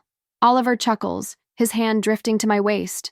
Sounds like it's time to feed my woman. His voice is still soaked with desire. I'm more tired than hungry, I murmur, trying not to smile. Then let me fix that. You stay here, and I'll bring something to eat. No, Oliver. It's rude. It's our first time in your mother's house. We need to go downstairs. We didn't even show up this morning. He laughs again, that deep, low sound that makes my heart race. Don't worry. Sophie understands. But I begin to argue. But he leans in, eyes burning into mine. Look at me, Mila. I liked that. Our first time at my mother's house. I loved hearing that. Does that mean you'll be my real wife? Will you truly be mine, Mila? Let's do this right. I laugh gently, feeling my chest warm. I already am, you fool. Don't you see that? My words make him smile, and I lean in to kiss him, sealing them with my lips. He pulls away reluctantly, standing up. I need to go get you something to eat, because if I stay here any longer, I'll end up eating. He pauses, eyes dark with hunger. Hunger for me. Because my appetite for you, wife, is insatiable. I watch as he throws on a hoodie, shirtless, his broad, muscled back on full display. He leaves the room, and I stay behind, exhausted, but already craving him again. When I left the bedroom, despite a desperate desire to stay, I went straight to the kitchen. To my surprise, it was packed. My mother, Amelie, Layla, Caroline, and even little Alice, though she wasn't so little any, were all there, talking and laughing while baking cookies. I had thrown on just a gray hoodie, no shirt underneath, and some of the delicious marks Mila had left on me were still visible across my chest and neck. The moment I stepped in, the laughter faded, and all eyes turned. The smiles remained, but something in them had changed. What? I asked, trying to break the awkward tension hanging in the air. My mother smiled warmly, but it was Amelie who stepped forward and wrapped me in a hug. I missed you, she said, and for the first time in my life, that gesture stirred nothing in me but fraternal affection, which was incredible, considering our past.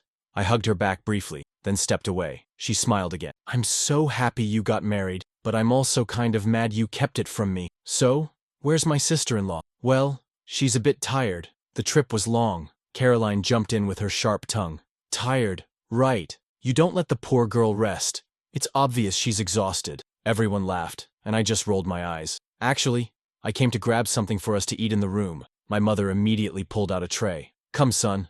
I'll throw something together for you, Layla added. I brought fresh croissants.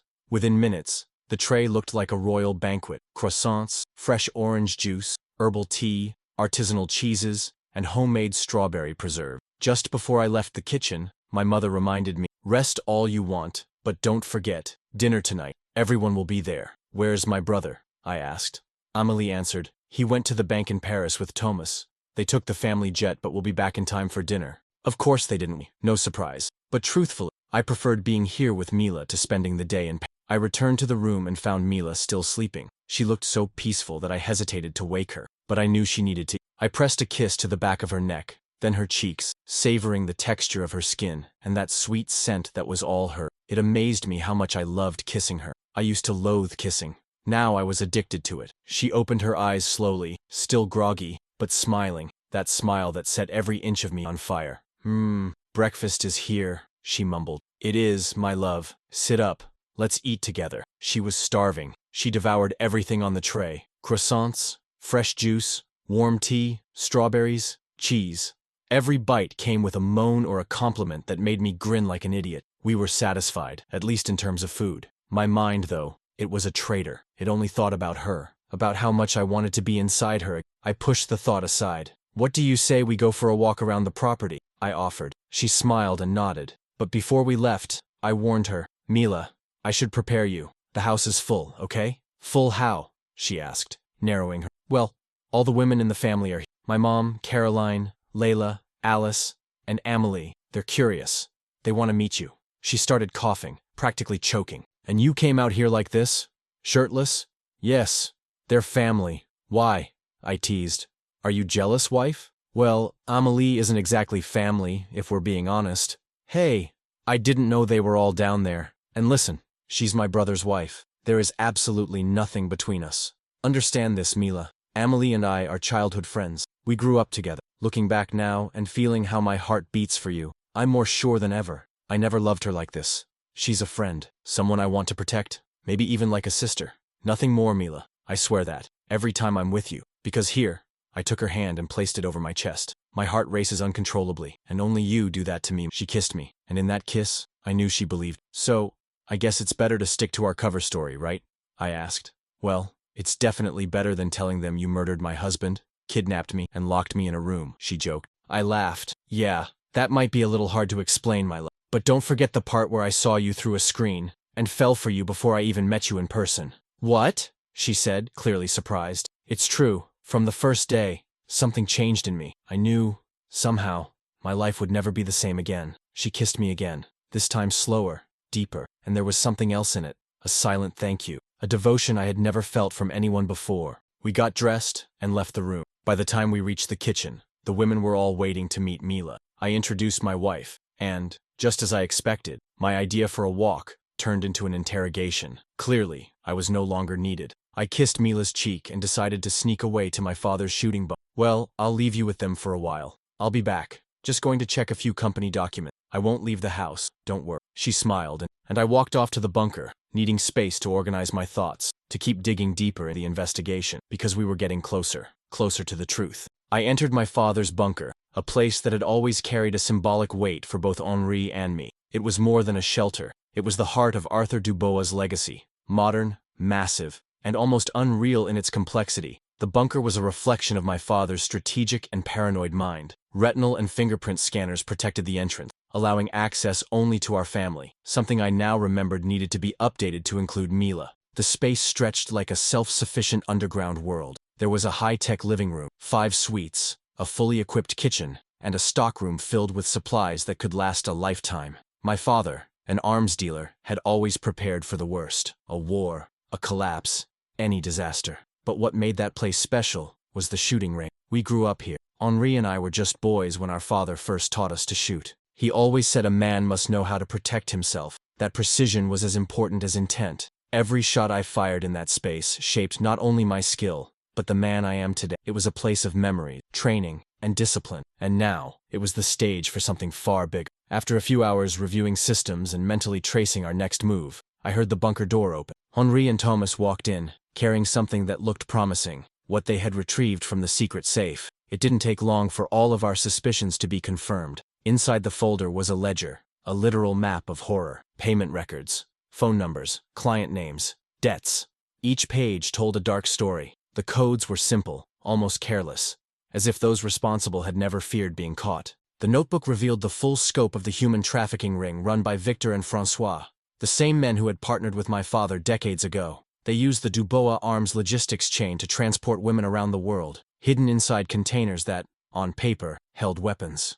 Enzo Martin, the corrupt commissioner, was just another piece of the puzzle, paid off to cover the tracks and shield the operation. It all starts to make sense now, Thomas said, flipping through the notebook. When your father inherited the company, Victor and Francois were already partnered, but Arthur refused to be part of the sex trade, and when he tried to walk away, they had him eliminated. Henri nodded, his face more serious than I'd seen in a long time. When I took over the business, he admitted, guilt evident in his voice, I never looked into logistics. They were efficient, and I trusted them. I focused on production and sales. Oliver handled the tech side. It was all too simple, almost genius. The perfect plan, and they never expected anyone to investigate Arthur's accident. In truth, it had been easier to keep us alive, young, naive, and controllable, than to run the company without the Dubois name behind it. As we pored over the documents, rage rose in me like a storm. I wanted to end this the simplest way possible, one bullet for each of them. It'd be easier that way, I said, locking eyes with Henri and Thomas. We take out both of them, and it's over. Thomas shook his head firmly. We can't do that, Oliver. We need to dismantle the entire network, not just take out 2 men. This is bigger than we thought. Henri agreed with his father-in-law, and I felt the irritation boil beneath my skin. They were right, but that didn't make the waiting easier. Thomas asked for A's. He had a trusted contact in the police, someone who could help expose the entire scheme. I agreed, reluctantly, but a small part of me was already lighting up at the thought of bringing something this big down. Still, frustration gnawed at me. I need to shoot, I muttered, the adrenaline demanding an outlet. Henri gave a bitter half-smile. Let's go. We need to release this somehow. I stepped into the range, took my position, and let the fury guide my aim. Every bullet tore through its target with perfect precision, a metaphor for what I wanted to do to Victor and Francois. Each pull of the trigger stripped away my frustration, replacing it with renewed resolve. When I finished, Henri approached and placed a hand on my shoulder. We'll take them down, Oliver, and we'll do it the right way. I nodded, taking a deep breath. For our family, and for every woman they destroyed. I knew this war was only just beginning, but for the first time, I could feel the end getting closer. Thomas stood before us, both hands pressed firmly on the map of the port of Marseille. He laid out the plan with sharp precision, but the air inside the bunker was thick with tension. What once felt like a place of nostalgic safety had now become the core of our operation. Every word out of his mouth landed with weight, and I felt the full force of what we were about to face. Francois and Victor will be at the port to inspect the shipment. Commissioner Lefebvre is on our side, but we need to act with surgical accuracy. One misstep and everything falls apart, he said, his voice steady as he pointed to the container routes. Before I could answer, the bunker door flew open with a loud bang. Louie walked in, eyes blazing with anger and resolve. "And why am I not taking part?" he snapped, arms crossed tightly over his chest. Thomas sighed, already bracing for the storm he knew was coming. "Louie, now's not the time. We've already talked about this." "Talked? You decided. Like always." Louie stepped forward, squaring off with his father. "I'm 19. I'm a man in this family too. Why am I being left out of something this important?" Henri and I exchanged a glance. I knew exactly how he felt. I had been Louie once, burning with frustration, treated like a boy when every part of me screamed that I was ready to be more. "Louis, you have to understand," Thomas began again, gentler. "We can't risk losing every man in the family. Someone has to stay back and protect the women. Paul will stay too." "Protect them from what?" Louis shot back, exasperated. "If you all die, what difference does it make? I know how to fight. I know how to shoot. I was trained for this, and now you want me sidelined?" "Louis," I said, interrupting, my voice calm but firm. "This isn't a typical mission. It's dangerous, unpredictable. What we're about to do could cost lives. We need someone here, someone ready if things go south. You may not see it now, but staying back is just as important as being in the field." Thomas stepped forward, placing a hand on his son's shoulder. "You're brave, I know that. But leadership isn't just charging in. Sometimes it's waiting. Trust me, we need you here." Louis took a step back, his jaw clenched. His silence screamed louder than anything he could have said. I knew he didn't accept it, not really, and something in his expression told me this wasn't over. Thomas returned to the map, trying to resume the briefing, but the atmosphere had shifted. Louis's quiet rebellion lingered in the air like a warning. Henri nudged me and whispered, "This is going to be a problem." "Yeah," I muttered, my eyes still on the map. "But we don't have time to deal with it right now." As Thomas continued laying out the details of the plan, my thoughts split between the operation and the ticking time bomb named Louis. Something told me this conversation wouldn't be enough to hold him back. The night was heavy. The dark sky seemed to swallow the horizon whole at the port of Marseille, where the operation was moments from beginning. Henri, Thomas, Lefebvre's team and I were already in position. Every movement calculated and rehearsed with brutal precision. The shipping containers stood in tight rows like a sinister puzzle, illuminated by harsh floodlights that cast long, ominous shadows across the asphalt. The tension was thick, electric. "Remember," I murmured through the comms, adjusting my earpiece. "Wait for my signal before moving in." "Understood," Lefebvre replied. His voice was steady, offering the smallest comfort amid the chaos we were about to walk into. Thomas stood calmly beside us, though his eyes betrayed the weight he didn't like any of it, but he knew there was no other choice. Henri was next to me, rifle slung casually across his shoulder, like it had always belonged there, born for. And me? I was ready to end this. Minutes dragged by like hours. We watched as Francois and Victor arrived in black cars, flanked by armed men. They laughed, oblivious, confident they still held control. They had no idea they were walking into a trap. "They're unloading the women," Henri. "It's time, Oliver. Let's go." "Not yet," I replied. "We need them closer to the container. Lefebvre, get your men ready." "Positions set." Lefebvre's voice came through the. Then I heard something, a noise, soft, out of place, coming from the back of the van parked near us. I opened the door cautiously, and there he was, Louis. "What the hell are you doing here?" I hissed, trying to keep my voice down as anger surged through me. "I wasn't going to sit this out," he replied, eyes fierce with resolve. "I'm 19, Oliver. I'm a Lafontaine. I can help." Before I could shut him down, everything erupted. Francois and Victor must have caught on. One of their men shouted. And then, gunfire, explosions of sound, screams, chaos. The operation had begun. Too soon. "Now!" I shouted into the comms. "Move in!" Louie didn't wait for orders. He bolted toward the nearest container, where a young girl, no more than 17, was being dragged by one of the guards. Without hesitation, he struck the man down in one precise blow, pulling the girl to safety. "Run!" he shouted at her, but before she could move, another man, gun aimed at both of them. My heart stopped for a beat. I raised my weapon, fired. The man dropped before he could pull the trigger. Louis looked back at me, his expression a mix of defiance and gratitude. "I told you not to be here," I shouted. He ignored me. The girl was in shock, clinging to him as he shielded her, guiding her to cover. I turned back to the fight. Gunshots and shouting filled the night air as Lefebvre's team stormed in. Francois and Victor were surrounded, their men dropping one by one. When the dust finally settled, the two of them were on the ground, cuffed. Their eyes burned with hate, but it didn't matter. They were finished. As the police rescued the women from the containers, I caught sight of Louis again. He was still with the girl. She clung to him like he was the only thing keeping her upright. And for the first time, I saw more than stubbornness in Louis. I saw bravery. I saw a man beginning to emerge. "This is just the beginning," I whispered to Henri as we stood side by side, surveying the scene. "But it's a good beginning." Henri nodded. His face was tight, jaw clenched, but there was pride in his eyes. The battle was won, and that night, we had finally earned something. Justice. For the women and for our father. I was anxious, panicked, completely unsure of what to do. The Dubois mansion was full of women and children, just like they had asked. Sophie, with her calm authority, insisted that we all rest. "The house is a fortress," she said, trying to comfort us. "It's surrounded by armed men. Nothing will happen to us." Paul was with us, ensuring no threats could get in, but it did little to calm my racing heart. Louis, furious about not being allowed on the mission, was locked in the bunker, shooting angry glances at anyone who walked by. The hours dragged endlessly, and the silence of the night only magnified the fear sitting in my chest. I returned to the bedroom that now belonged to me and Oliver. The bed still held his scent, the sheets wrinkled where he had lain before leaving. I tried to lie down, but my heart was pounding too hard to find peace. Every minute felt like an eternity, until finally, the sun rose. The door opened slowly, and there he was, my Oliver, my man, my everything. "Oliver," I whispered, my voice trembling with emotion.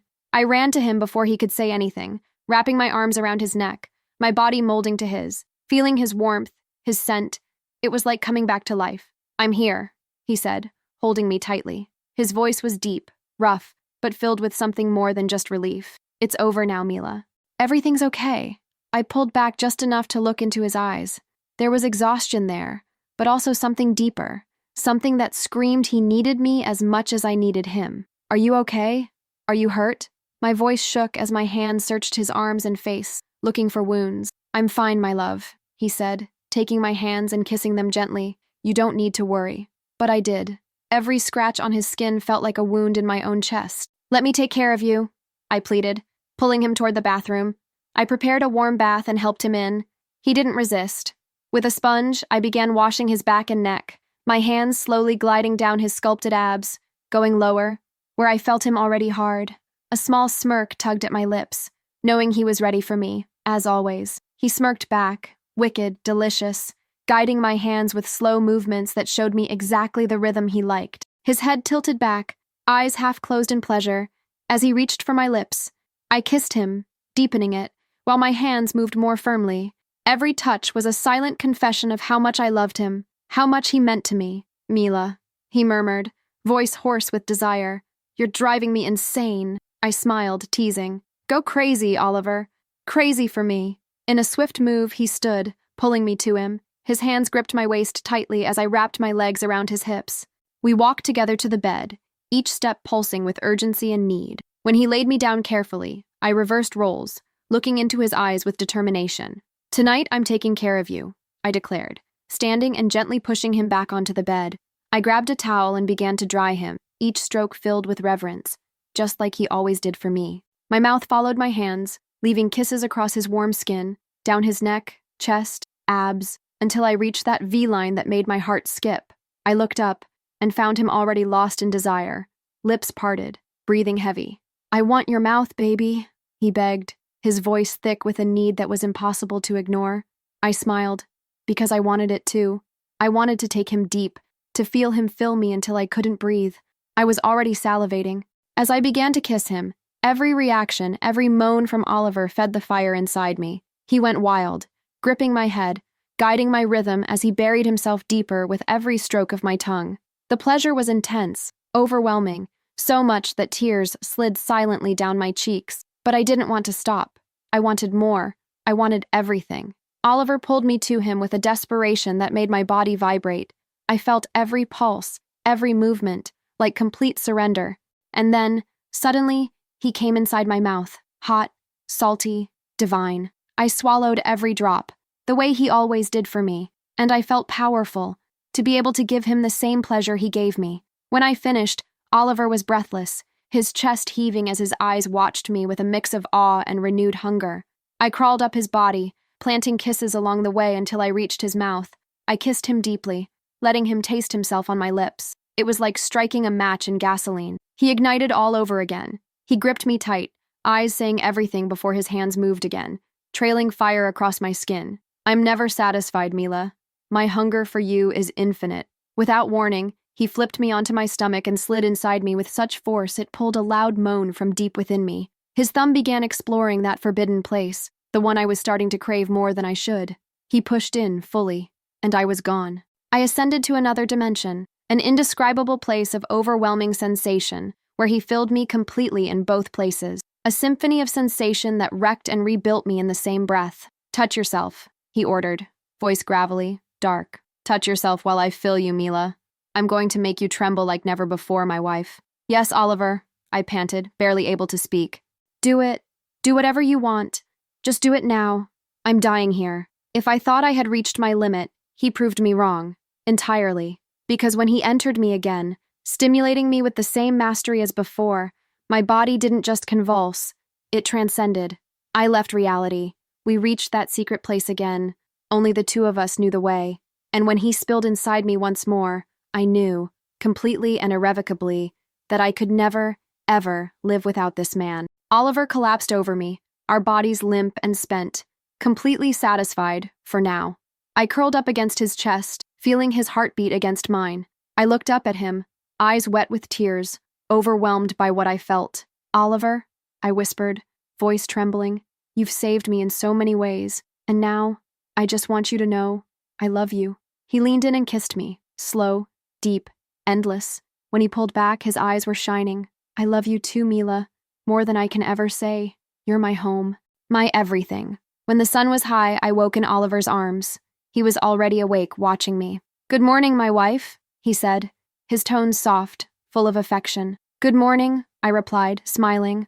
"Are you hungry?" he asked, then laughed when my stomach growled before I could answer. "I am," I admitted, laughing too. He kissed my forehead before getting out of bed. "I'll get us something to eat. You stay here and rest." "I want to come with you," I protested. He shook his head, already pulling on a hoodie. "No, my love. You stay and recover your strength. I've got everything covered." He winked before leaving the room, leaving me smiling and more in love than ever. While he was gone, I stared at the ceiling, reflecting on everything we'd been through. I knew there were still battles ahead, but with Oliver by my side, I truly believed we could face anything. And when he returned with a tray full of breakfast, smiling like the whole world was at peace, I knew I was right. He was my strength, and I was his. Together, we were invincible. I sat in the bunker's office that morning, going over the operation reports. Even though we had dismantled most of the criminal network, I knew we still weren't completely safe. It was only a matter of time before Francois and Victor's allies found out what had happened and made their... But for now, the house was calm. Mila was with my mother, Sophie, visiting the Women's Support Center. The idea of Mila getting involved in that project stirred something complicated. Part of me wanted to shield her from anything that could bring back her painful past. But another part knew Mila had a strength that needed a purpose. And somehow, I felt she might find it there. I stood, the tension in my shoulders easing slightly as I thought about her. I decided to drive to the center to pick up Mila and my mother. But when I arrived at the garden, something caught my attention. Louis was in the courtyard of the annex building, talking to a young woman I recognized immediately. She was the girl he'd rescued at the port during the operation. I couldn't help but smile as I watched him, so focused, his head slightly tilted, listening intently as she spoke. Louis had always been impulsive, hot-headed, but maybe that moment was the beginning of his maturity. I observed for a while, reflecting on how saving that girl had clearly awakened something. My thoughts were interrupted by Henri's arrival. He had come to pick up Amélie and had brought the boys with him. My nephew, they were our pride, our joy, brave and wild, just like Henri and I had been. We need to talk about the family's security, he began without There's still a lot to deal with. I nodded as the boys ran across the lawn, kicking a ball and laughing. We sat on a bench, waiting for our women. Funny how life worked, how we ended up here. But Henri was focused. He didn't let the moment distract him. He picked up where he left off, always the strategist, always thinking 10 steps ahead. This is serious, Oliver, he said. I've been thinking about it since we got back, I replied. We need to reinforce security, especially around Mila. I paused, choosing my words carefully. I can't risk losing her. No one can know she's Bianca, not ever. He looked at me for a long moment, then smiled. You've changed, Oliver. I never thought I'd see you like this. So vulnerable. I laughed, shaking my head. It's not vulnerability, it's focus. Mila is my anchor. Without her, I'd be lost. Henri nodded, seeming to accept that. We spent the next few minutes discussing reinforcements for the house, the business, everything, making sure nothing and no one could ever threaten our family again. Later, we stepped into the center to find the women. Inside the main building, Sophie and Layla were giving Mila a tour. Mila was listening intently, her eyes sparkling as Layla explained how the center helped women in crisis rebuild their lives. When she turned and saw me enter, her whole face lit up with a smile. That one look made everything worth it. I walked over to her, wrapping my arm around her waist and kissing the top of her head. So? I asked. Did you like it? Like it? She said, eyes glassy. Oliver, I feel connected to this. Like I've finally found something where I can make a real difference. Sophie smiled softly at her words, then gestured for us to follow. She led us to another wing of the center, this one dedicated to orphaned children. Amélie was already there, surrounded by kids who laughed and played around her. The space was alive with color, warmth, and innocence. For a moment, peace settled over me like sunlight. Mila knelt to speak to one of the children, and something in her changed. Her entire posture shifted. She was present, fully present. Her voice gentle but purposeful, every word full of meaning. Watching her like that solidified something inside me. Mila was stronger than she realized, and she was exactly where she needed to be. By the time we returned to the mansion, the sun was beginning to set. I entered the bedroom with her and locked the door behind us. She looked tired but content. That alone filled me. I took off my jacket and sat on the edge of the bed as she slipped off her shoes. That was a full day, huh? I said, smiling. It was more than that. It was transformative, Oliver, she replied. I think I've found my purpose here. I want to help. I want to be part of it. Her sincerity struck me deep. I stood and crossed to her, taking her hands in mine. You can do anything you want, Mila. All I want is for you to be happy. She smiled, but her eyes shimmered with unshed tears. You're part of that, Oliver. My happiness. It's here. With you.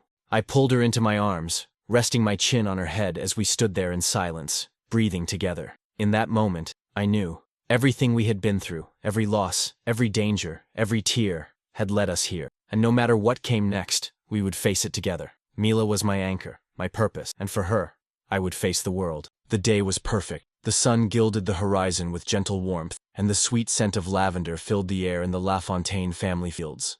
My mother had exceeded all expectations with the preparations. Arches of white and lilac flowers entwined with delicate greenery framed the open-air altar. Rows of white wooden chairs were perfectly aligned, decorated with ribbons and small lavender sprigs, while a string quartet played Clair de Lune softly in the background. I stood at the altar, dressed in an elegant black suit, tailor-made, fitting my body like a second skin. My tie was lilac, a small detail that matched the setting. I was incredibly nervous, which was unusual, but it wasn't a bad kind of nervousness. It was anticipation, the kind that surged in my chest at the thought of seeing her, my woman, walking toward me. And when Mila appeared, everything else disappeared. Her dress was a masterpiece, off-white, made of flowing silk that clung to her body with delicate grace. The long sleeves were embroidered with subtle shimmer, catching the sunlight just enough to glow. The skirt flowed in gentle layers, swaying with the breeze. Her brown hair was pulled into a low bun, with soft strands framing her face. She looked like a goddess.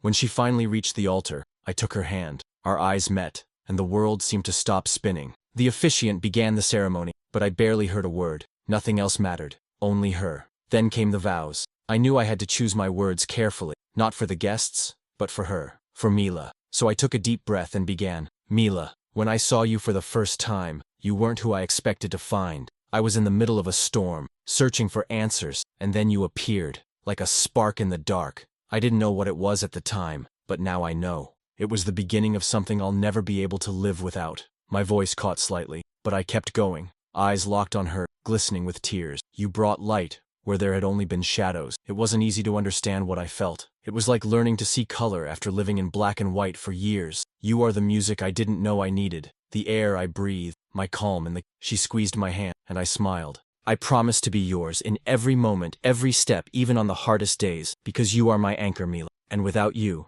I am lost. The guests sighed, enchanted, but I only saw Oliver.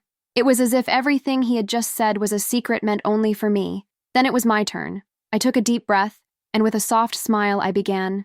Oliver, you are the strength I never knew I had, the silence that calms my mind, and the fire that warms my soul.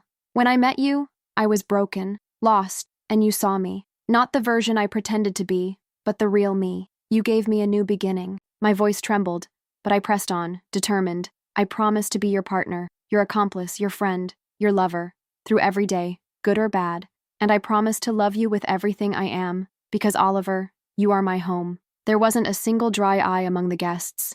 And when we exchanged rings, the sun seemed to shine brighter, as if even the universe was celebrating our union. When the officiant finally said, "You may now kiss the bride," he didn't hesitate. He pulled me by the waist and kissed me deeply, unapologetically, ignoring the applause around us. In that moment, there was only us. There would always only be us. As the guests toasted and danced beneath the twinkling lights stretched across the lavender fields, Oliver and I slipped away for just a moment. Among the endless lavender under a star-streaked sky, he made love to me, because we couldn't wait. It was never enough for us. I needed him, and he needed me. Right there, as he filled me deeply, we made another vow. One unspoken, but no less binding, that we would never stop fighting for each other. Ever. The island felt like a piece of paradise lost in the Mediterranean. The turquoise water sparkled under the sun, and the white sand was like silk beneath my feet. When the private plane landed, Oliver took my hand, guiding me to the secluded villa that would be our home for the next few days. The villa was stunning, white stone walls, wide glass windows, offering an uninterrupted view of the sea. A wooden deck wrapped around the house, leading to an infinity pool that seemed to merge with the ocean. But none of that really mattered. What truly made my heart race was the man beside me. Oliver had a different glow in his eyes. He looked more relaxed, lighter, as if the island had taken with it the last remnants of his tension. His smile was playful as he tugged me by the hand, exploring every corner of the place. "Do you like it?" he asked, his voice low, with that husky tone that always made my body respond. "It's perfect, Oliver. All of this." I looked around, struggling to find the right words to describe the beauty surrounding us. "But you know it's not the place that matters, right?" He stepped closer, wrapping me in his strong arms. "I know, and that's why I brought you here. So we could forget the world for a while. Just you and me." I barely had time to answer before his lips found mine. His kiss was slow, deep, like he wanted to etch that moment into memory. His hands traced the outline of my face, then slid down to my waist, pulling me closer. "I want to show you something," he whispered against my lips, eyes glinting with mischief. He led me to the master bedroom, where the glass doors were open to the sea. The salty breeze drifted in, blending with the scent of lavender rising from the crisp, white linens of the king-sized bed. "Now, Mila, it's just you and me." His voice was a promise, and my heart pounded as he slowly closed the distance between us. Oliver began to undress me with a precision that made every piece of clothing feel like an unnecessary obstacle. His gaze moved down my body with a hunger that made me feel like the only woman in the world. When he finally laid me on the bed, I was completely bare. He paused, devouring me with that sinful look I had grown to crave. "Do you have any idea how beautiful you are, Mila? How crazy you make me? How much I want to stop everything, just to be with you, inside you." He leaned over me, kissing every inch of my body, his large hands kneading my skin. I knew I would be left marked, and the thought only turned me on more. Every move he made reminded me how deeply I was wanted. His mouth traced a path from my neck down my body, and every kiss ignited a new flame. "Mila," he murmured, his voice rough and desperate.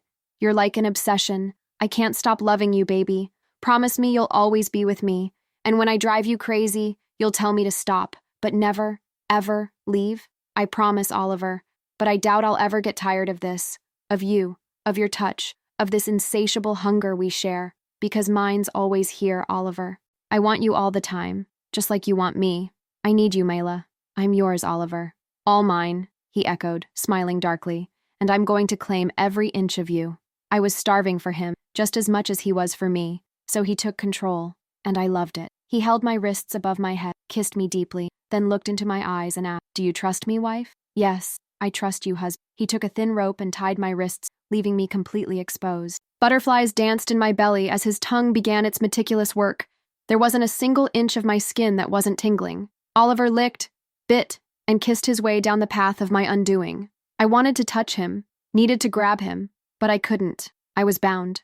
He looked up at me while kissing me, and then, with care, introduced a plug into me. His fingers went to work. He was a master. And his tongue, God, his tongue, should be declared a gift of nature. It could end wars. It was that powerful. I couldn't hold back my moans, and when I finally reached my climax, he removed the plug, untied my wrists, and in one swift move, flipped me onto my stomach. Before I could react, he was buried inside me, deep and hard, filling the space the plug had left behind. The place I once feared now delivered pleasure I never imagined. It was so good, so incredibly delicious to have him in me. "You're amazing, Mila." This is more than I could have imagined, babe," he murmured, his rough voice sending chills down my spine. My back was pressed to his chest as he thrust harder, fingers still working me. Everything with Oliver was more intense, more him. I didn't know how he continued to surprise me every time, but he did, and I surrendered to his dominance completely. He intensified his rhythm, and I knew he was at his limit when I felt his abs contract and his body pulse inside me, pouring himself into me again. I felt it all, and it was my undoing. Oliver pulled out slowly, his eyes still burning with desire and tenderness. The night blurred into waves of passion and surrender. I lost count of how many times he made me scream his name, how many times my body gave in to his hunger. And when we finally collapsed, exhausted, the sound of the sea outside became our lullaby, rocking us into a deep, blissful sleep. The next morning, I woke to the smell of fresh coffee and the soft sound of Oliver in the kitchen. I put on one of his shirts. It fit me like a dress and made my way downstairs. "Good morning, wife," he said, grinning in that way that melted my heart. "Good morning, husband," I replied, sitting as he placed a tray in front of me, filled with fruits, croissants, and orange juice. After breakfast, we spent the day exploring the island. We swam in crystal-clear waters, walked along deserted beaches, and of course found countless reasons to get lost in each other all over again. When night fell, we lay on the deck, wrapped in the sound of the waves and the vastness of the starry sky. I rested against his chest, listening to the steady rhythm of his heartbeat, a melody only he could play. "You know, Oliver," I whispered, "I never imagined it was possible to feel something like this. I've never been this happy." He cupped my face, his golden eyes locked on mine, and said with a gravity that made my pulse quicken, "Mila, you are the center of everything. With every heartbeat, it's you I feel. I promise you, as long as I breathe, I'll do everything to keep you like this. Happy, safe, loved. You are the reason I fight, the reason I live." His lips found mine, soft at first, then full of that passion that had always devoured us whole. The stars above us seemed to burn brighter, as if they were silent witnesses to our vow. And in that moment, wrapped in his arms, with the entire universe surrounding us, I knew, with every fiber of my being, nothing could ever tear us apart. No matter what the future held, we would face it together, always together. Because here, under that infinite sky, our love was eternal. Thank you for making it this far. If you've read every line, felt every heartbeat, then this story is yours too. Your presence at the end is no accident. It's a connection, a quiet weaving of souls through words. Every time you leave a comment, even a simple "I'm here," or share this video with someone, you're not just helping this channel grow. You're reminding me why I write, why I pour my heart into every chapter. The world is loud, wounded, tired, but love is still a quiet revolution. If this story touched you, please tap the like button, subscribe, it's free, turn on notifications, and if you can, share it. Through WhatsApp, social media, or gently, with someone who might need to feel alive again. Maybe, together, by spreading stories like this, we can return a little beauty to the world. Thank you for being here, and may you always, always feel at home whenever you return.